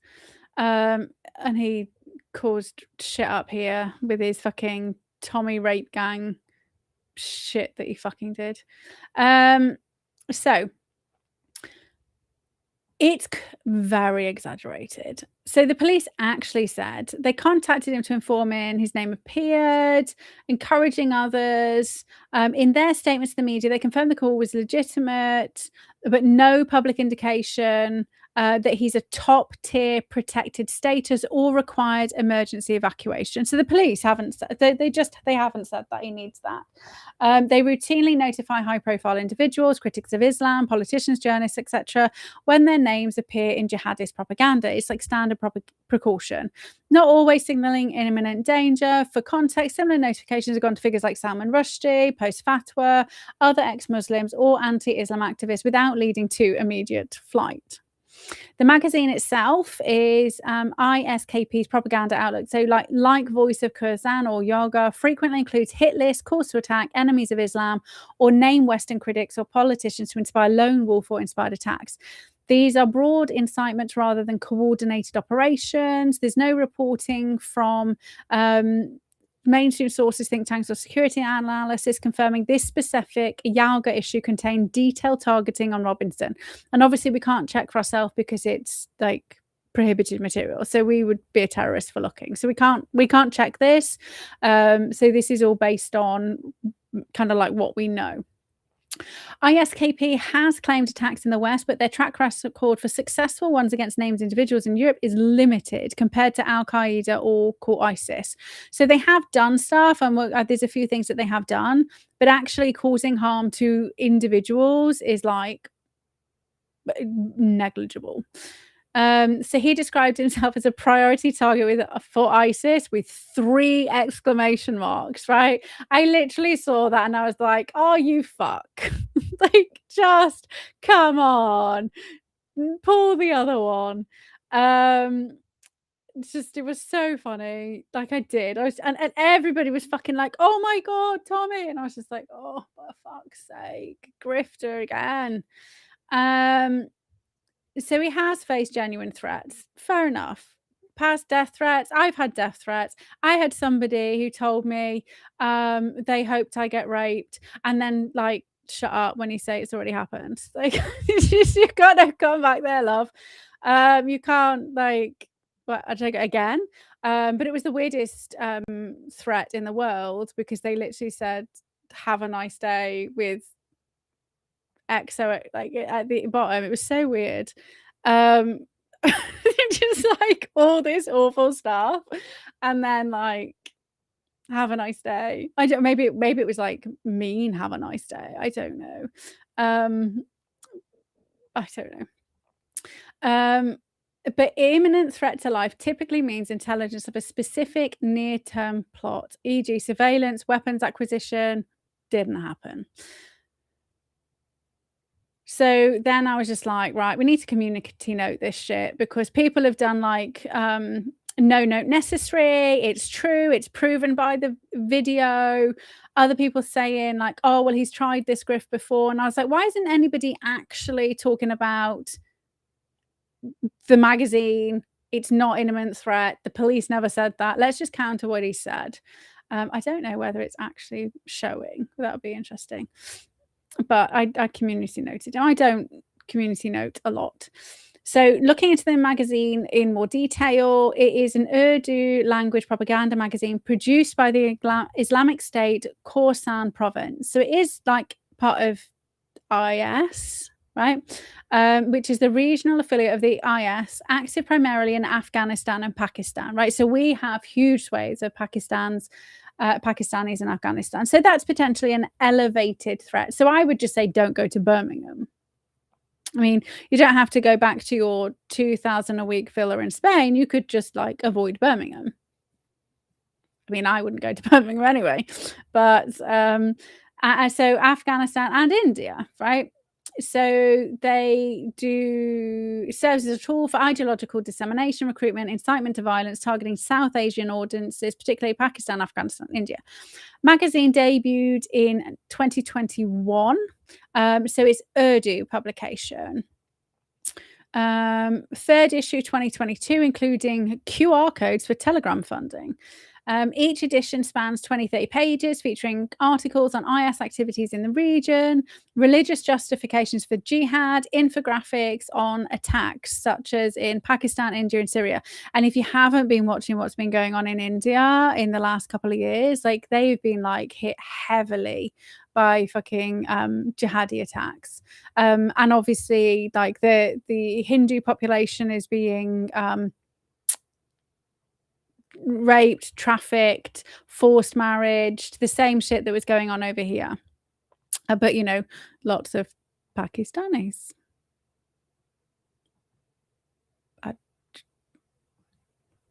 But you know,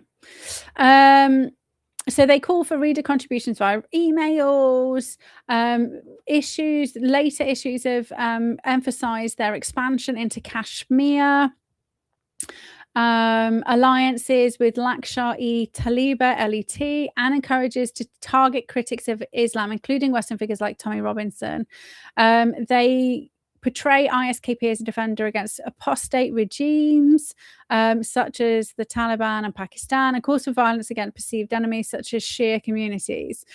So again, like the Muslims like try and kill each other. So if you think about Christianity, it's got loads of different denominations. They tend to just like snub each other and be bitchy towards each other. Muslims are still stuck in what was going on 1500, 1600 years ago. I mean, what do we say, 1400 years ago, and they're still full-blown like killing each other. And now they're doing it in the UK. Right. So the organization behind it is an IS branch led by figures such as Sunala Ghaffari, who was killed in 2023. Don't know who the current leader is. They have between 2,000 and 6,000 fighters concentrated in Afghanistan. So I wonder how many of those Afghanistanis who we randomly just invited into the country are part of this, right? They did the Russian embassy bombing in 2022 in Kabul. Chinese hotel was attacked. They claimed the 2024 Crocus City Hall attack in Russia, where 139 were killed. Kerman bombings in Iran, nearly 100 killed. Plots in Europe and US. Exploits regional grievances, so Pashtun versus non-Pashtun tensions. So they're pretty active, but not active against like individuals. It's distributed digitally via encrypted platforms like Telegram, Rocket Chat, and dark web archives. And I still don't think that means that we should hand over Telegram data. Like, just because you've got a criminal doing it, it doesn't mean that people don't have access to private communications. So I'm not a criminal, so I'm allowed my privacy.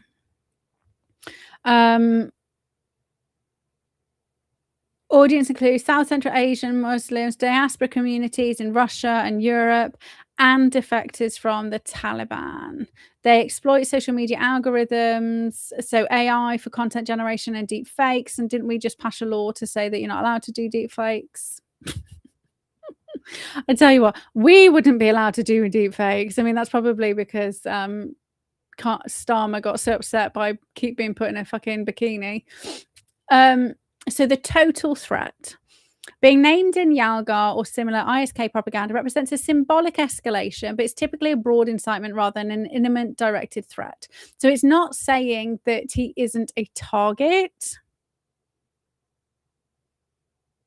But what it is saying is that the threat to him is less than it is to the teacher who's still in fucking hiding for showing a picture of Mohammed, who hasn't fled the UK. He's still in the UK, but he's just in hiding, right? So it's not imminent threat to life as he was showing. And then I said, okay, well, if it's a publication that's circulated, and let's just remember what's just happened in Spain. They have just allowed 600,000 people in who are now allowed to be legals, right? They have just given all of the illegal entrants citizenship. So is he safer abroad? Probably not. Like, they don't like this. The Spanish police, wherever he's gone, probably aren't tracking him. Like, I think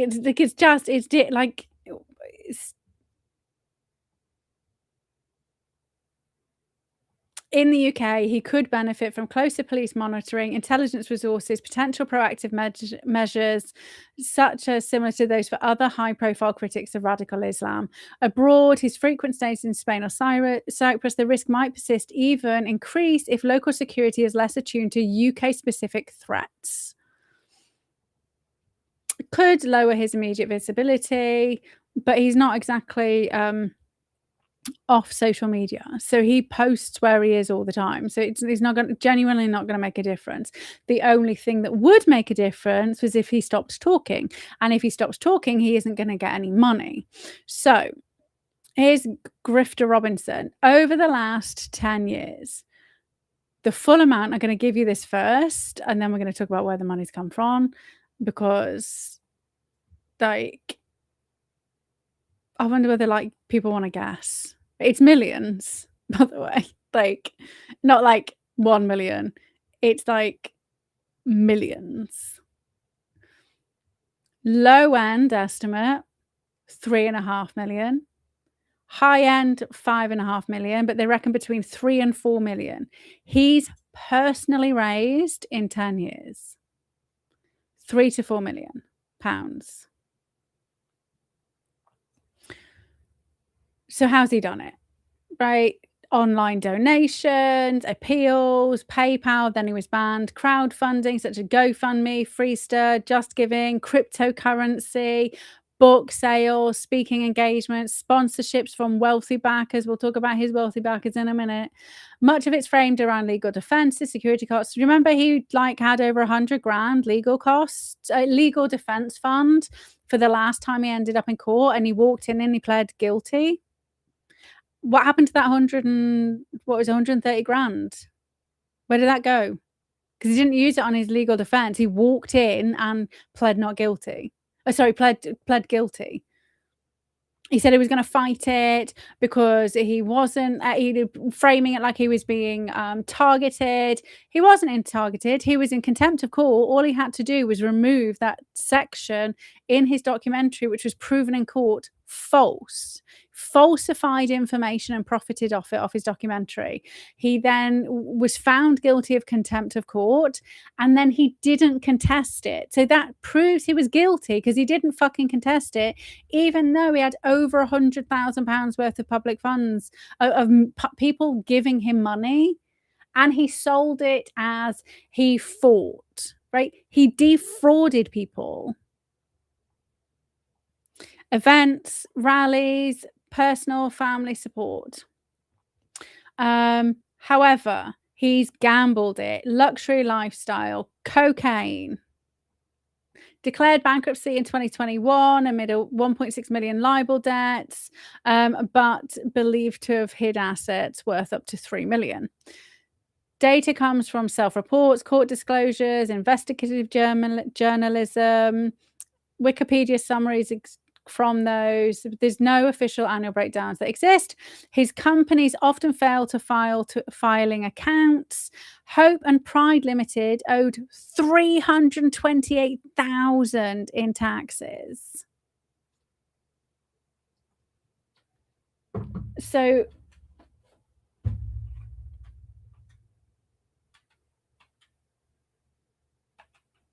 that's almost 1 million came in through that, if that was the tax that they owed.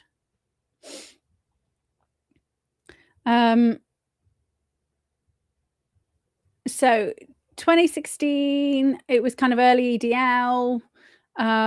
It got around 400,000 net worth. I remember EDL, they were getting actual intelligence from Mossad, right? It was coming, like, and that's in the BBC documentary. You literally see the brown envelopes come under the door with anti-Islam information in, think, from Mossad. And that's the guy who they're interviewing literally said that. And I can't remember who it was it Paul Gold?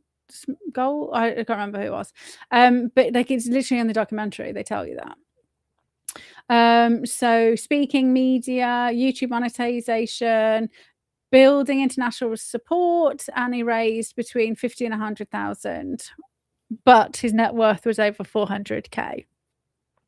2017 was hired by Rebel Media as a Shillman Fellow. So we'll talk about Shillman in a minute. He's an interesting one. He's a US billionaire. He was getting $5,000 a month, about $60K a year, as citizen journalism on Islam and far-right topics, including travel. And he raised $60K from that, and then all the other kind of donations he gets on top. But that's not what we don't necessarily know about. 2018, imprisoned due to contempt of court, the first time, right? Global sympathy campaign, 2 million in donations, Save Tommy Page, and Just Giving, and website appeals, 20,000 in Bitcoin, 5K from a single donation, global senders from Istanbul to Washington, Middle East Forum, which is a US think tank, spent $60,000, so $47,000 on legal fees and London rallies, several £100,000 via Facebook donations, which went to, so he earned £435,000 between March and May alone 2018 in donations. Self-boasted, unbelievable amount, saying over 600K. Planned US tour could have added 1 million, but the visa presented it. So they reckon it was between around 2.5 million. 2018, he brought into around 2.5 million. This is a profitable fucking business, right? As long as you don't snort it all. Post-release momentum 2019, ongoing monthly donations between 1 and 4K, which is self-reported. Crowdfunding for legal fights versus the police, so 20,000 here.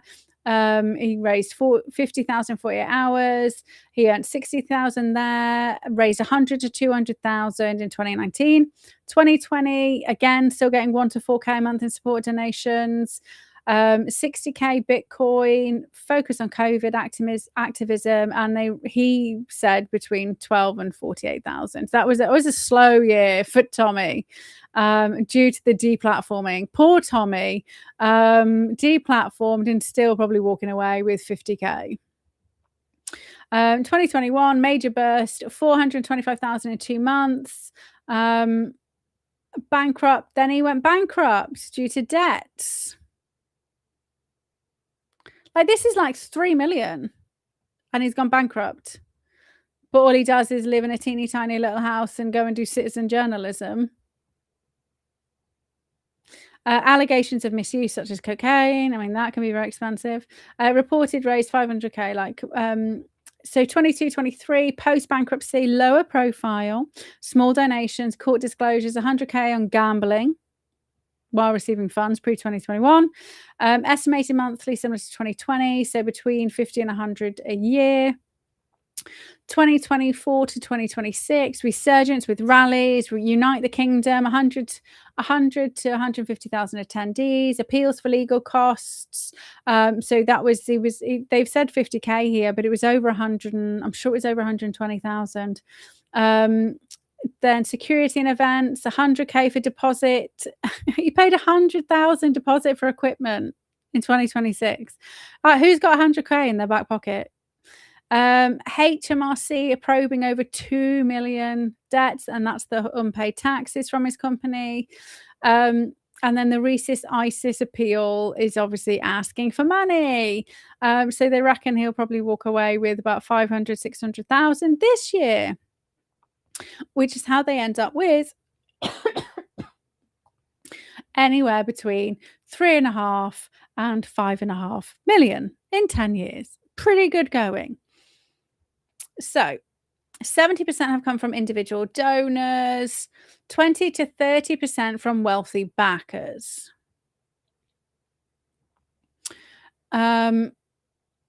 He's had luxury homes, holidays, teeth whitening, gambling, bankruptcy, cocaine.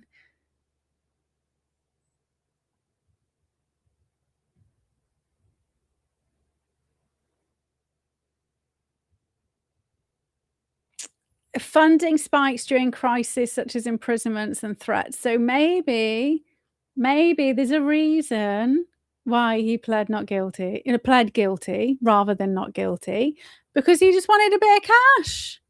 I'll go behind bars. At least I'm safe in prison. Have you ever seen anybody in solitary who's so depressed they come out like fatter? healthier than when they went in.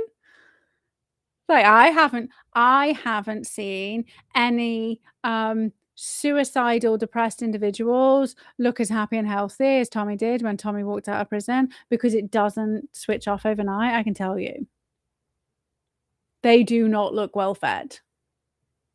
They do not look like that. They don't come out and do a press conference and ask for money as soon as they come out of prison. So here's his major donors. So Robert Shulman, US tech billionaire, often called the paymaster of far-right anti-Islam activism. Shulman's a California-based entrepreneur, founder of Cognex Corporation, worth over $1 billion. He's a staunch pro-Israel advocate, serving on the board of Friends of the Israel Defense Forces. So he's probably been part of the IDF. Funding pro-Israel podcasts and initiatives, financed Robinson Shulman Fellowship 2017 under Rebel Media, helped relaunch Robinson's career post-EDL. Shulman has also backed other anti-Muslim figures such as Katie Hopkins. Didn't I tell you all? Laura Loomer. I mean, she's a Jew, so it's fine that she's taking Israel money, right? She's Jewish. Like, I expect her to. Geert Wilders, who's a Dutch far-right politician. But Katie Hopkins, oh, I thought she was an independent woman. No ties to any globalist people.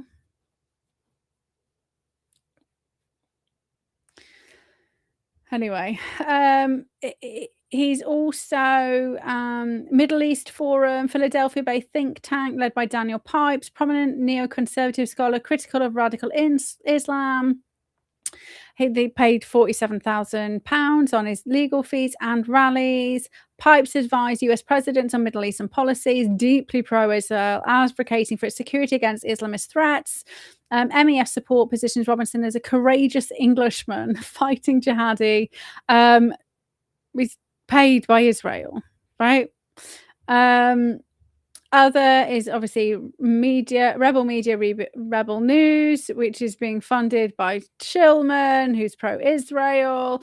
David Horowitz Freedom Center, US right-wing group led by the late David Horowitz that promotes Robinson and funded similar anti-Islam campaigns. Horowitz was vocally pro-Israel, anti-jihadi. Now, I can be anti-jihadi without being funded by Israel. I can also be very anti-Israel at the same time. I genuinely don't like the idea of innocent people dying. I don't. And I know you may think that's very different to what I just said about Iran, but I believe in self-determinism. I believe in free will and free choice. And I think sometimes you have to, if that's what you believe in, you stand by it, right? I don't want somebody else coming over here and swooping in and saving ours. We have to do it.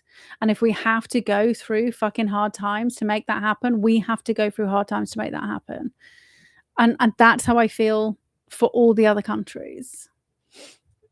Crowdfunding smaller donations, but also US and Australian right-wingers. So wealthy individuals like Australian mining magnate Gina Rinehart have been paid, like those kind of networks. So political ties to Israel. Robinson's donors are overwhelmingly pro-Israel, and he reciprocates with strong support for the Jewish state, calling it a bulwark of the West against Islam. And I don't disagree that Israel does deserve to the Jewish people deserve to have a country. Christians deserve to have a country, right? Muslims deserve to have a country. I agree with that. They call me a Zionist, right? I agree with that. I don't agree with destroying every other nation so you get what you want, right? From any aspect of that. But I do believe in the Jewish people having a home. And I do think it's fair enough that it's actually in their original homeland, which was thousands of years ago, because I also want the British Isles to be for the British people because it's thousands of years ours, right? So I am not a hypocrite. I want that for me. I don't see why they don't get it for them. So direct invitations and visits, 2025. He was over there with praise. He was praised by the diaspora minister Amichai Chikli for being a courageous leader against radical Islam. But he's never done a petition, never told any of his followers about any of the consultations, never launched any lawsuits against anything. So out of potentially 3.5 million, that's in the middle, right? Out of 3.5 million, where he could have actually done something, it's crickets. Crickets and tumbleweed. So, there we go. Two-Faced Tommy. Back in the news. Running away. Do you know what? I am prepared to die for this country. He's a coward. He's a grifting coward. Maybe that's because I grew up with parents who were in the RAF. My uncle was in the Navy. My granddad was in the police force. But maybe I grew up with the idea that you will go to war for your beliefs. And if that means you don't come home, then you don't come home because you protect your homeland, right? Yes, I didn't grow up believing that it was the people in charge who were the ones who were trying to kill you. But that's still there, right? He is a fucking coward. What are they going to do when they kill? Like, I'm just dead, right? Like I maybe it's because I tried to commit suicide. Like, I'm not afraid of death. If I die, I'm dead. Like, I'm dead. Like, I don't understand. Yes, I'm sure it will be sad for everybody, but I'm not here. Dude, like, it doesn't. How does it affect me? Like, it doesn't. Living in fear, fuck that shit. I've been there. That's worse. But if you are not going to fight for your country, how can you stand there calling yourself a fucking patriot and you run away from the fight? Absolutely disgraceful, that boy. Absolutely disgraceful. And the sheer number of people who just giving him money shows the absolute state of the people we believe are awake to the con.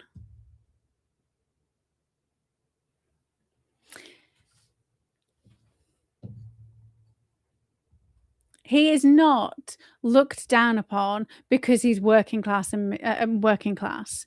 He is looked down upon because he's a fucking grifter, a con man, and a fraud. That's for Andrew Gold, who defends him, and he's had him on his podcast and has never once even just use a fucking AI and ask them questions. Were his first arrest because he literally kicked the shit out of an off-duty policeman for looking at his girlfriend. That's true, right? He's a thug. He's a bully. Like, that's not somebody we should be putting on a pedestal. Not if we want to live in a civilized society. He's not civilized. He's a thug, he's a bully, he's a grifter, he's a con man, and he's a fraudster.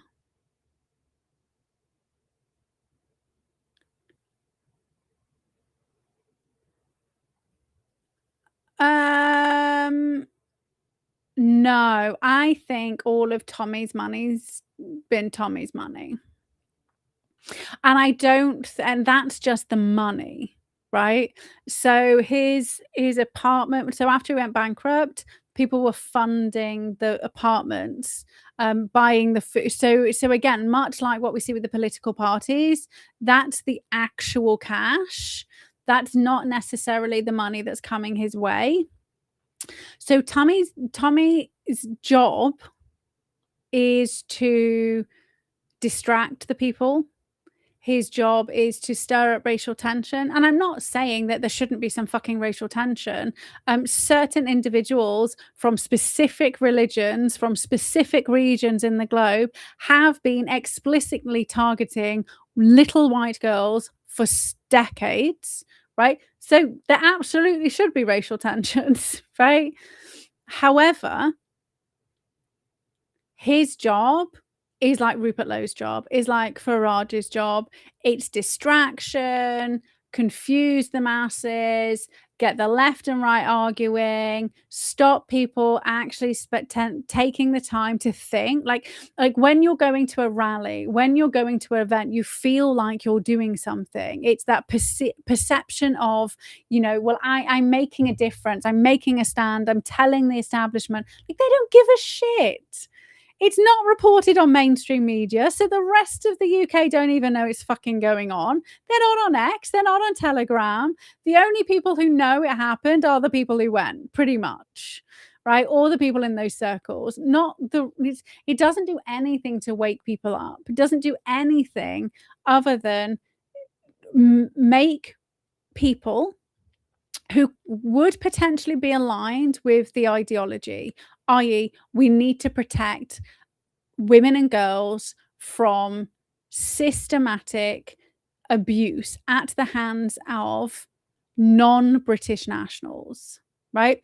And we already have things in place to protect women and girls from systematic abuse from British nationals, i.e., they go to prison. Right? Quite often, if you are abusing your daughter and you are a white person, you go to prison for it. So you should, right? Nobody's arguing they shouldn't. What's happened is Muslim, and specifically Pakistani Muslims, have become a protected class. So while lots of people would probably get on board with that idea, that it's probably a good idea that we don't have a protected class where it's okay to systematically abuse the children, because you attach a perceived white nationalist Nazi to the cause, what happens is people just don't look and just assume it's blown out of proportion, assume that they're being racist. They don't want to be called racist themselves, so they step away from it. So it's an influence operation. It's a covert influence operation. So knowingly, unknowingly, he's taking the money, right? He's not unknowingly in any way, shape, or form. Neither's Rupert Lowe. He's taken the money. Like if I was, say, like doing buy me a coffee stuff, right? So do you remember me saying last week, and those of you who were here when I was doing the buy me coffee stuff, like we gave all that money away. So anybody donated to me like once a week, we just went, right, okay, here's where this money's going. Like I didn't take any of it because I'm acutely aware of the fact that I wouldn't know who's donating to me. I think it's a very dangerous place to be. So mainstream media, they're co-opted by who owns the mainstream media. So GB News, if you've never looked into GB News, I did a show on it a few months ago, but you just look at who owns GB News, right? But they're all fighting for the people. So yeah, 100% he duped that many people into donating. Hard-earned taxpayers' money, who think they're doing the right thing to protect little girls. Same as Rupert Lowe did with the rape gang inquiry. It's a great, like it's, but where are the lawsuits? The citizen-led lawsuits.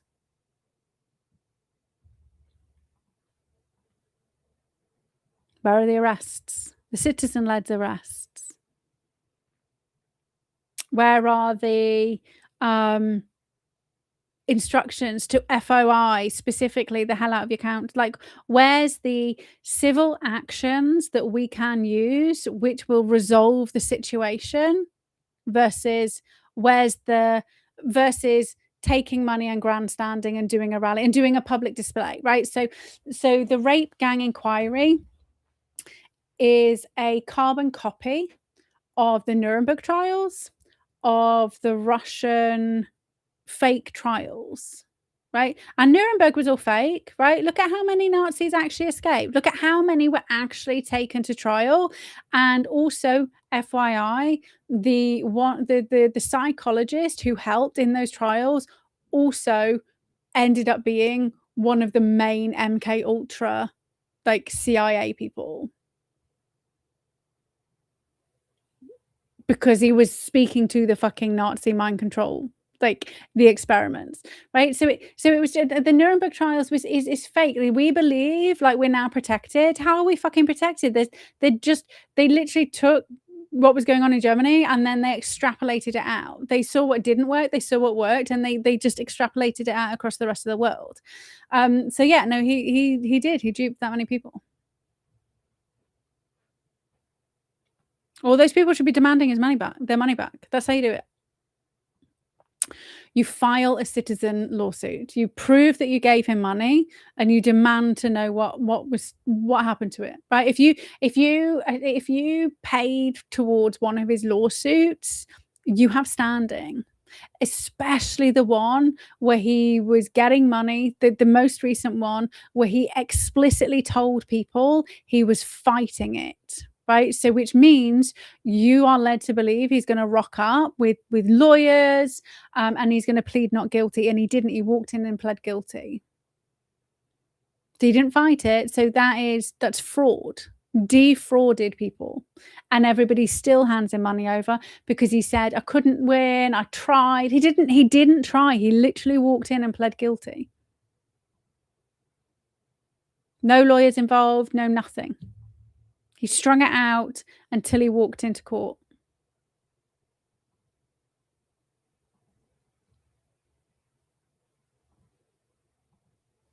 Actually, so we're going to talk about the empathy trap. Oh man, look at the time. Okay. And maybe this will kind of... I don't want people to become psychopaths, right? We don't need to become psychopaths like the elite, but maybe this will help explain the Iran thing a bit more, right? I genuinely believe in people's freedom of choice, and it should not be imposed on anybody, right? At all. Like, I will tell everybody what I'm doing. I'll tell everybody why I believe what I believe, but you can believe whatever you want. I don't care. It's up to you, right? Because you have no right to tell me what to do. So empathy, it isn't just putting yourself in somebody else's shoes, right? The illusion of empathy is recognition, like I can see you're hurting, understanding, I get why you're hurting, resonance, I feel it with you, and compassion, I want to help. In order to do those things, our brains use multiple pathways. It's not just like one. We don't have like an empathy button, right? We do have to learn empathy. So it is not an inherent trait. And there's a very good reason why it's not an inherent trait, because we'd starve to death, right? Evolutionary, we've been knocking around for hundreds of thousands, if not millions of years, depending on, which archaeology thread you follow. I definitely believe it's millions of years, because Forbidden Archaeology, if you've never read that book or listened to the audio, it's very enlightening. But they found bones from very, very, very long time ago. And not carbon dating, but like where it is in the actual, where you've dug down, the layers, like the geology of things, human bones. So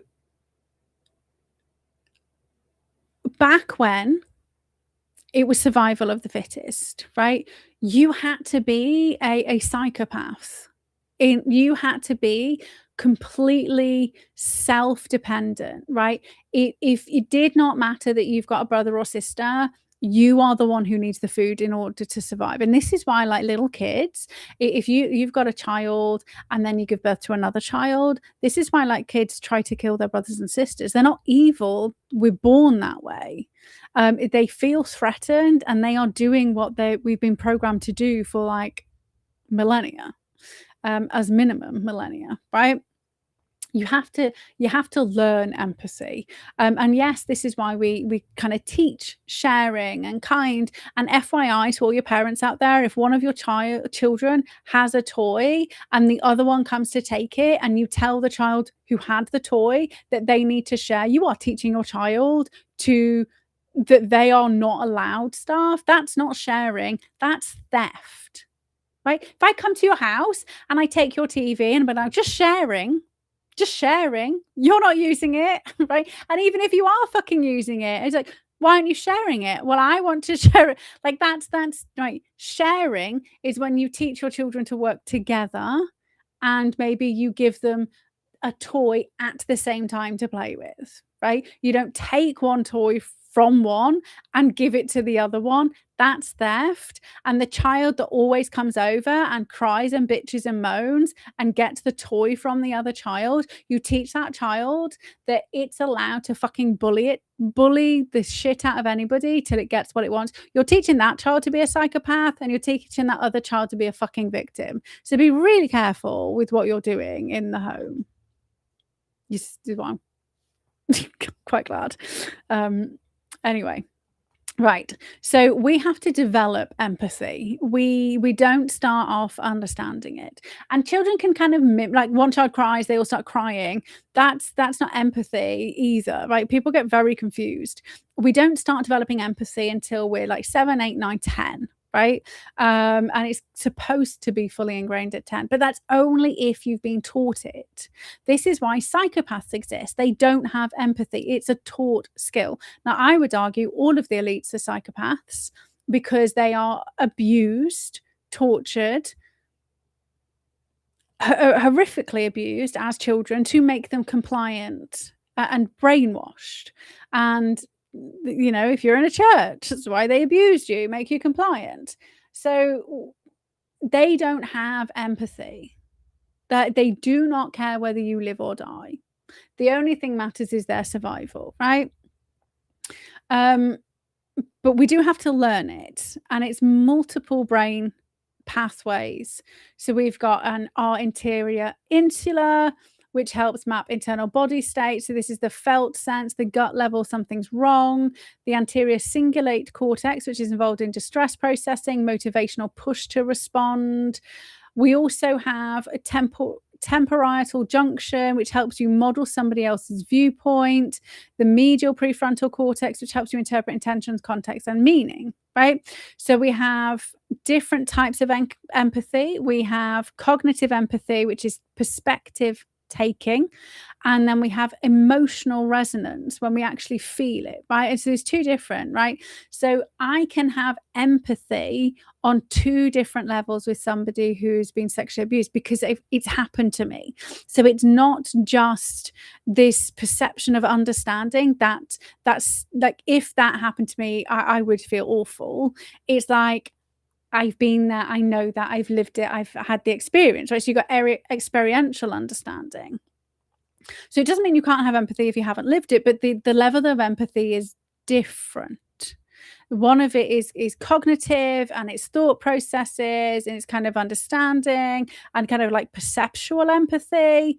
And that you'll behave differently when you've got perceptual empathy versus experiential, right? So I have experiential and perceptual empathy of what it was like growing up in one of the towns where little white girls were being followed by older Pakistani men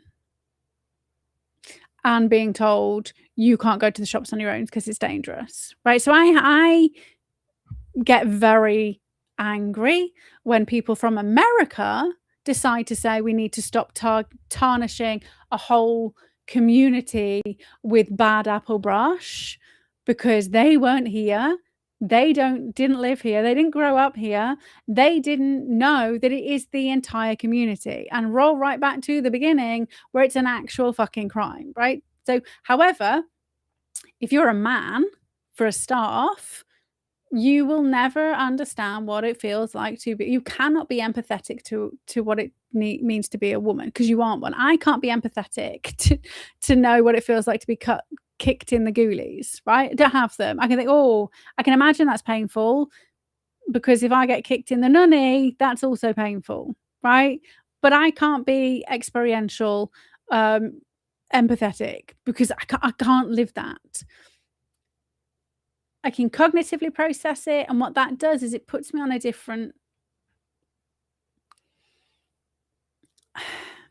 it enables you to step outside of the emotional experience. And I can step outside of the emotional experience of my psychological, sexual, and physical abuse because I've overcome the trauma, right? So it doesn't, it's very hard to explain. Literally, it affects me emotionally less, I figured out the other day, than going to the supermarket, because I really fucking hate going to the supermarket, and that's something I have to keep doing, right?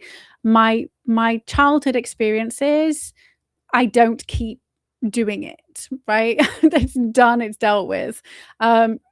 I've met a few of my abusers since. They literally mean nothing, and not nothing because I've shoved it down and I'm being angry. It literally just, I mean, the memories of that, and every time I talk about it, like, it's going through my mind, because it's a memory, it's an experience, but it just doesn't.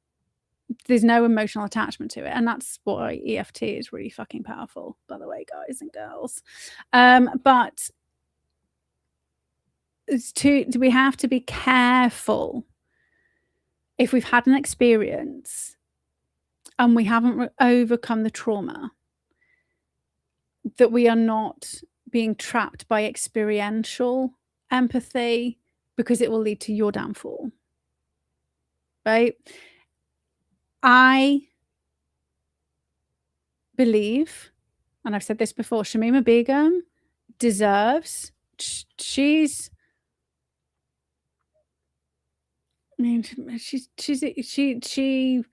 grew up here. I don't know what parent, I have to look into her parents, but she grew up here, right? She was groomed by ISIS and jihadis and Al Qaeda, and then she was married into it, and then she did some horrific things, right? 100% she did horrific things. She was a child. She deserves the same treatment as those groomed by the Pakistani rape gangs, as those groomed by incestuous members, right? If you're groomed and then, commit crimes, the level of crime, yes, may be completely different. But how many of Epstein, so talk about Epstein, right? How many of his victims then became the traffickers? Because they were groomed, and it's easier for them. Like, I don't have to be the one who's abused if I bring somebody else, right? And that same thing happened in the grooming gangs, right? It's literally in the book I'm pretty sure it's called Violated by Sarah. I'm sure her name was Sarah. I'm not sure whether it's upstairs or downstairs, so I can't go get it and double check. That she was very clearly saying that, if she got a friend, then she wouldn't be the one who got abused. So it's the same kind of methods. Like, we have to step outside of experiential empathy and lean into cognitive empathy. I understand what you're going through. It's horrific.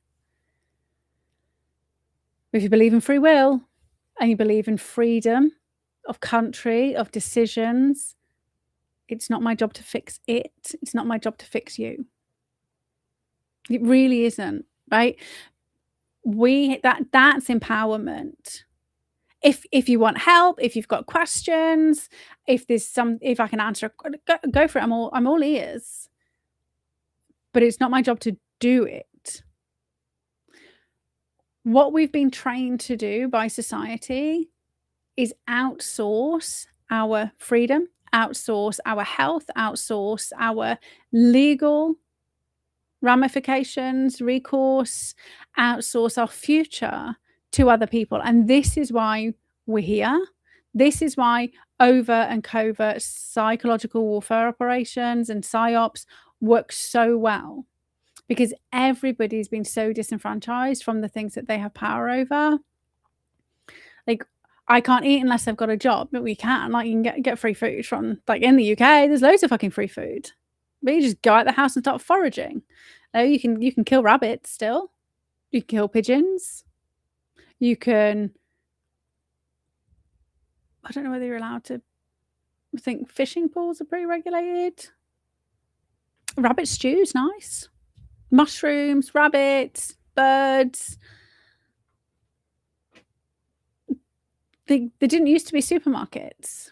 Poor people used to still eat back in the day, right? So we've been conditioned to believe the only way I can survive is if I have a job, if I pay taxes.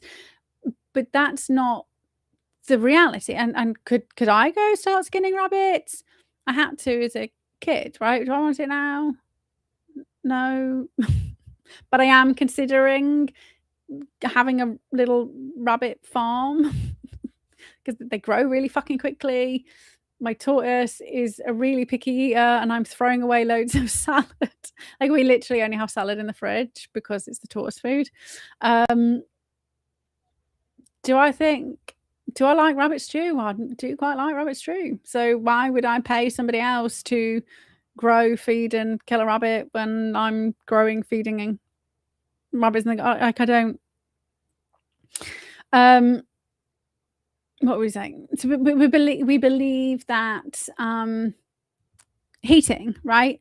Unless we pay loads and loads of money to heat the house, then we'll freeze to death. Well, that's also not true, right? You just were multiple. Like, I grew up with no heating. Like, we got central heating for one Christmas. We had heating in some of the RAF houses, but when we moved to Hadley, we had there was no heating. We literally got heating for Christmas, and then we weren't allowed to turn it on. The only way the heating went on is if you already had 3 layers and you were in a sleeping bag and you had a hot water bottle. We had no heating. Do you remember a couple of years ago, it got right down to -8? It was -8 inside the house and our boiler had broke. So I was in bed working with 2 pairs of trousers on, like 2 tops and a jumper, dressing gown, hot water bottle, hat. We didn't need heating. We can't, I can't cook my food. Like, collect some free twigs. You can do, what is it? If you have a, like, crock pot or a ceramic pot, like if you got a hot pot, slow cooker, the dish that's inside a slow cooker, if you have a wooden box, you pack it with straw, you just like boil, you just need to get it hot, pack it with straw, leave it, cooks, right? So we have, like, and it boggles me, mind-boggling, how we live as we do now.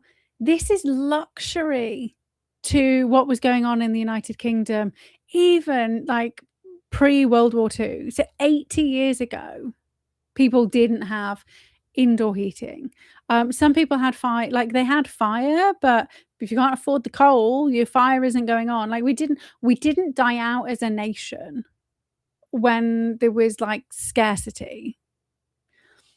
So people have got used to the luxuries and so trapped themselves in society, the way that society runs. Now, I do need electricity because otherwise I can't speak to you lovely people. But so our heating kicks in when it goes below 16 degrees. Like, somebody asked me the other day, have you got heating? I was like, no, I've got like a vest on, a thermal t-shirt, a jumper. I've got like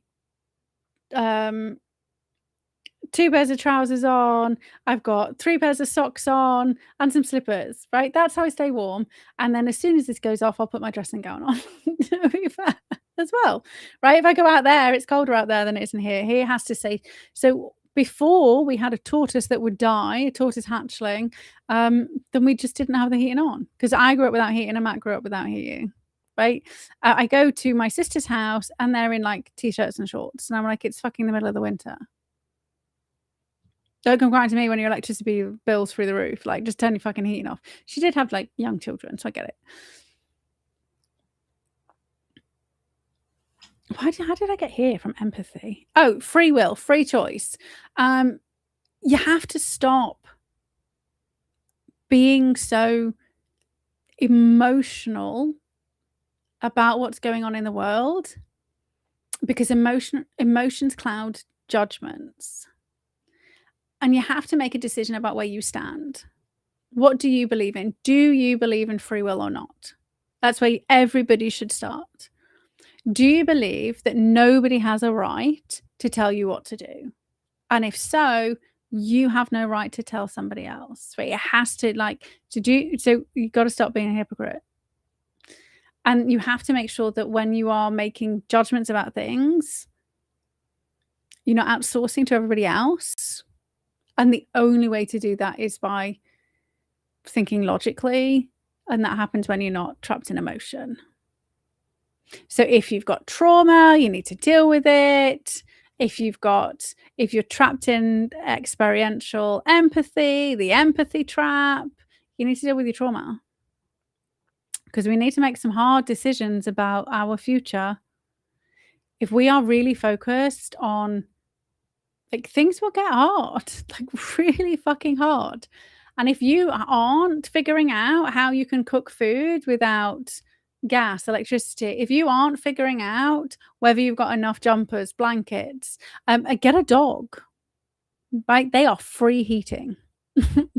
Or for me, I can get a mat. Matt's like you get like radiator people. I'm not a radiator person. So the other day it was really fucking cold in bed, and I just lay next to him. I was like this far apart and I could feel the heat, and I just lay, and I was like, okay, now I'm warm enough now. I'm gonna go to my cold side of the bed, right? So get a hot person, and if you're anti people, that's fine. Get a dog.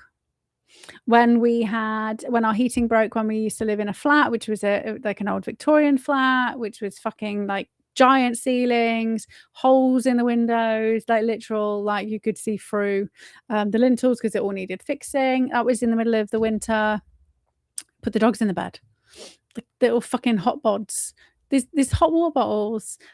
Back in the day, there was no central heating. Start collecting sticks. Every time you go take the dogs for a walk, come back with some sticks. If you've got a staffy, they'll collect them for you. It's fine. We ended up with loads of sticks. So you can boil some water, right? Boil some water, and that can be paired with any meat. Stew, right? Stew, the easiest food to make. You may not be able to have bread with it, but you can have whatever vegetables you want in there. Grow some potatoes. Definitely get on that bloody channel that I was sharing before. Oh, my moringa trees, by the way, they're this big now. So I've got 4 in a pot. I need to kind of put them in separate pots. Whatever garden you've got, start growing shit, but not the annuals. Get the perennial heirloom stuff that's just going to keep coming back and keep coming back. Go and forage. Chickpea is everywhere right now. I'm feeding it to my tortoise. So what can you do to hack your empathy, right? First up, separate resonance from responsibility. Feeling it doesn't mean fixing it. It's not your job. Step 2, build cognitive empathy on purpose. You need to understand what it might mean for them before you react with emotional empathy. Right? What would it mean? So going back to Iran specifically, right? What would it mean for them if the West came and took over their country again? Am I freeing them, or am I just delaying the inevitable? Step 3, regulate first, respond second. So a dysregulated nervous system can't do clean empathy. It does panic, shutdown, or people pleasing. Step 4, practice micro compassion. One sentence, one small offer, one grounded presence. Step 5, review your patterns. Who drains you? Who nourishes you? That's data, not drama. Okay, you've got to review. But the first step, like, deal with whatever trauma is going on, because if you can't see the world through a non-emotional lens, you're not going to be any help to anyone at all, especially when other people you know and love. And I am absolutely holding a fucking I told you so party with my family. I am going to be that childish. I do not care. I am human. I have decided. They put me through hell, right? I'm going to rock up with a fucking party hat. I'm going to get a badge made saying I fucking told you so. And I'm going to rock up and I'm going to tell them I fucking told them. And then I'm going to be there for them because I know exactly what the fuck they're going through, because I know what I went through when I found out all the shit. But I've already dealt with it all. And then I'm going to be the person of reason, the person of logic, to say, right, here's what we need to do about it.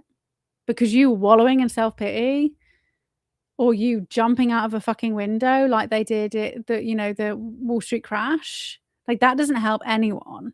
The fact that you chose to be ignorant of all of these children who were being abused by the Pakistani gangs, by Epstein, by all of that other shit, like, you being sad at that has not done anything to those experiences of those children at all. You can't go back in time. It's happened. What you need to do is we need to move now to stop it from happening. And we do need more. We aren't at critical mass yet. So it's going to get really, really bad in the UK first, by the way. Still. I still reckon we'll end up with if they're gonna kick it off, it'll be Birmingham in the summer. Which is probably why Starmer's holding on for dear life in number 10. Because that needs to come about first, I would have thought.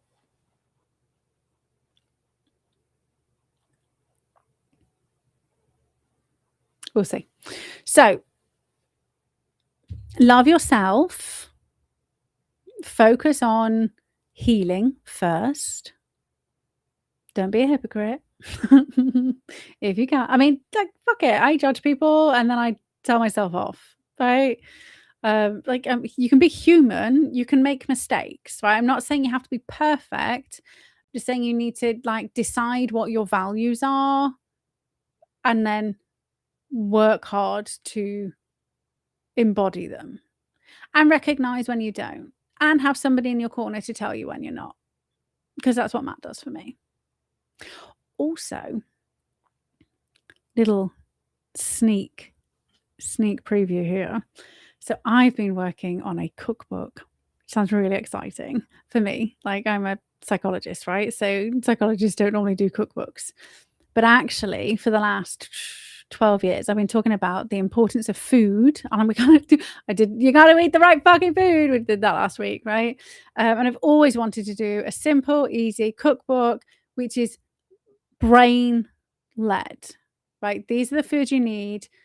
This is brain-led. This reduces depression, reduces anxiety because of vitamins. I mean, it's a biology, chemistry-led book. And I've been working on it today, and I made one of the meals, and it was something that I would have never really considered putting together. Oh my God, it was amazing. And because I'm not a chef. Like, my brother was a chef before. He was in, like, Michelin star restaurants and stuff. Had his own, like, chain of restaurants that was, like, in, like, New York's top 10 or whatever. Like, he, like, very well used to before he retired from chefing. Me, I have to, like, if I'm doing, like, Sunday dinner, I have to put chicken, like, this number, turn it on at this time. Potatoes go in at this time for this long. Right? Like, I can't. have to have it all planned. It drives me absolutely crackers because when he's like, "Oh, when it beeps, go," and I'm like, "Well, how long's it been in for? Like, what time is it?" And he's like, "Well, when it's cooked." I was like, "When it's cooked is not a fucking number." So it's got like timestamps, right? Timestamps, basic ingredients you get in a normal supermarket, real food, simple food, like easy to create. I'm so excited. Even if it ends up just being me that buys it, I don't care because I'm going to be able to easily feed myself using the 12 years of research into like food for mental health. I'm so excited. And actually a few of my ex clients are going to get one as a prezi, but they're not going to be cheap. But so I'm very excited about doing a cookbook. And actually might send my brother one and be like, "Oh, weren't you a chef?" Told you I'm not perfect. Like, I'd be like, "With love." The one in the family who has got no culinary skills at all. Actually, I can bake really well, and I do bread well. But that's because you have like do this for 2 hours, then come back, right? So it's step-by-step instructions. There's no like throw a little bit of this spice in. Well, how much is it? How much is a little bit, right? And there's definitely none of this. You need to go buy this rose harissa paste for this recipe, and then you use like like a quarter of a teaspoon, and this harissa paste costs you £8, and you never use it again. That's what happened when I bought another thing before. So yeah, it's and it's British. It'd be British. It's like food I grew up with, pretty much like British food, but designed for mental health. So in the right proportions. There's no macros, no calories listed, none of that shit. But it's portioned in the background, like for all that stuff. And like, so if you ever bought a cookery book and they say you need like 600 grams of stewing beef, and you go to a supermarket and you've got 500 or 750, like who the fuck writes these books? Like mine's like, no. The recipe needs to be for 750 grams worth of beef because that's what's in the shops, right? We're not having this fucking 600 grams worth of beef because what are you doing with the other bit? Or like, then you've got to figure it out yourself. And this is when I go into like fucking panic mode, right? I can't do that. And obviously like my clients are clients who struggle to think. So this is like literally step-by-step instructions. Feed yourself to health. I don't know what I'm going to call it. But yeah, so I'm really excited. Should I show you what I ate today? Let me show you what I ate today. Go on. This is like a preview, sneak peek. I'm really excited.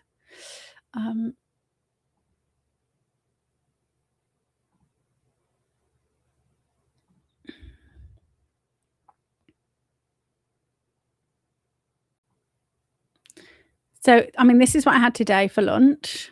I wonder whether I can zoom in a bit. I don't need that. So I had I actually did a variation, and that's going to be in there with regards to how to do variations. So it's beef mince and sweet potato bowl, which is like, because they've got you can get frozen mince, stick it in the freezer. So you just get your mince meat out for what you need. If you've got a sweet potato, you chop that up. So it tells you exactly what time you need to do this thing, right? And I need to change where it says salt, pepper, and paprika because there's no measures. It needs to be a specific measure. But this is the best bit. Well, I think this. Okay, so let me tell you what I tweaked it to. Let me tell you the bottom first, then I'll tell you what I tweaked it to. So this is just for beef, but what we have down the bottom is, whoops, let me zoomy. Sorry, I broke my other mouse, so I've got my shit mouse. What? Why it helps. Beef provides iron and zinc. Sweet potato offers fiber and steady carbohydrates. Balanced meals reduce afternoon crashes. This is one of the lunches. Protein variation. Use lamb for a richer flavor and increased zinc, and use turkey for leaner option. So that one meal can be like 3 meals, right? So what I did, because it only serves 150 grams serves one, I was like, well, actually, I've got both beef and lamb in the freezer, and I'm lazy. Oh, okay, so I'm not lazy, I just like shortcuts. So I'm gonna have to eat lunch more than once, like this week. So I was like, well, I'm gonna double it up. So I did beef and lamb combo. Didn't have a sweet potato, but I do have frozen butternut squash in the freezer. So I had frozen butternut squash. I didn't have spinach, but we got kale in the fridge because of the tortoise. So I swapped pretty much like for like. And then, right, this is where this so basically I'm doing the recipe, and then I'm making it, and I'm testing it, right? So I get to eat all of this food, which is not a bad thing. Grate some red Leicester. It was salt, pepper. I forgot the paprika because I wrote it on an envelope because my printer's broke and I didn't write paprika on there. So I did salt, pepper, no paprika. I'm gonna have to try it paprika. But grated, I love grated cheese on mincemeat. Like, it doesn't even have to be like, there's no tomato base. It wasn't runny. It was so good. So easy. I literally threw the butternut squash I put it in the air fryer rather than the oven because we've got a I was like, again, like teeny tiny little me portion, roasting in the air fryer is cheaper, right? Economical. And I don't like wasting stuff. I just think that's wrong. And so then I did, yeah, if you're doing any kind of like dry mince thing, throw some cheese on it. I put cheese on everything. I'm like a cheese fiend. So yeah, sneak preview. Oh my God, that was so good, that meal. And I would never have like considered that as a lunch. Like mincemeat is always like dinner, right? So basically I was like, these are the foods that we eat. These are foods that is really available. These are the foods that are really good. And actually I just kind of uploaded like, poor AI just got like hundreds of pages of like, these are all the nutrients, this is what the brain is, this is all like the science behind the brain, which is all from like the workbook that my clients get. And I was like, we need to focus on these foods, but I can't cook, so I need your help making actual meals, because if it's up to me, I usually I just eat like scrambled egg. And I know eggs like the superfood, but I'm just like, I don't know what to do with the scrambled eggs, so I'll just have actually, I made homemade cottage cheese the other day. Scrambled egg and cottage cheese is nice, and that's like super protein, right? So I do know, but I just don't know how to make it so that it would be book worthy. And I know my therapy clients have been after this cookbook that I mentioned years and years and years and years ago that I was going to do, and I'm actually doing it for them. So they don't watch this show, so that will be a nice little surprise for them when it rocks up in hardback. It's gonna be hardback and Kindle only. I'm not doing a paperback because it's not financially viable. Like, it'd have to be really shit quality in order to make it like I'm not getting a penny, which I think is a bit harsh. It would just be really shit quality, and I wouldn't, again, integrally, what's your hill? But yeah, so I'm excited. And I even, like I say, even if it's just me that eats all the meals, I've found a new firm favorite that I will quite happily do a lot. And if you go to Iceland, by the way, I haven't, I always forget.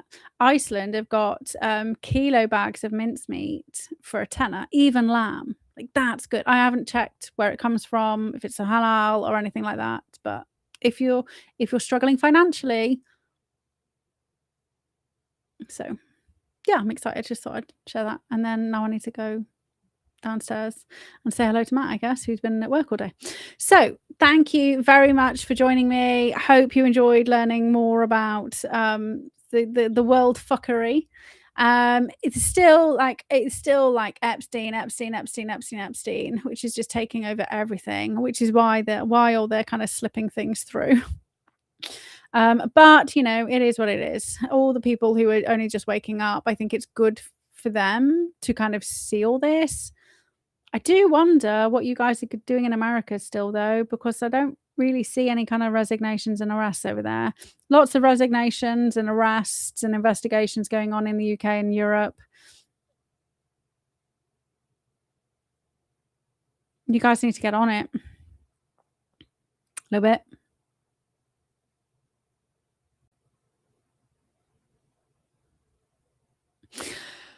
But did I send like just every time Trump tweets something, just like harass him on Truth Social? Like everybody should just pile in. Like, why is that guy? Like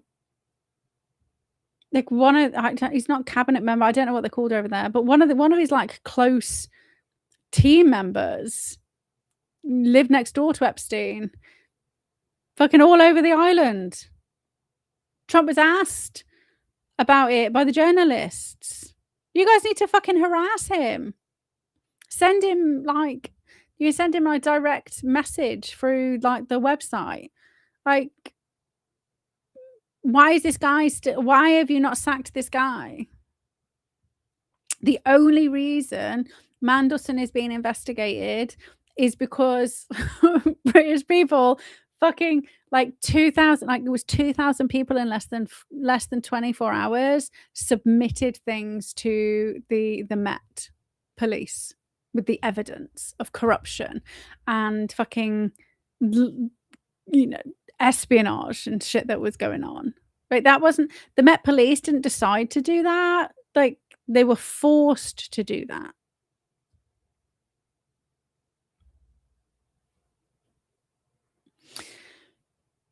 You got to save yourselves, kids. Right. Thank you so much for joining me. I look forward to seeing you next week, same time, 7:00 GMT. Enjoy your week. Enjoy all the craziness, which I'm sure is about to happen because it just is being like snowball crazy recently. Remember to focus on you, start with you, and when you're ready and when you're healthy, then start sharing the message with others. Right? Focus on you. You can't pour from an empty cup. See you then. Lots of love.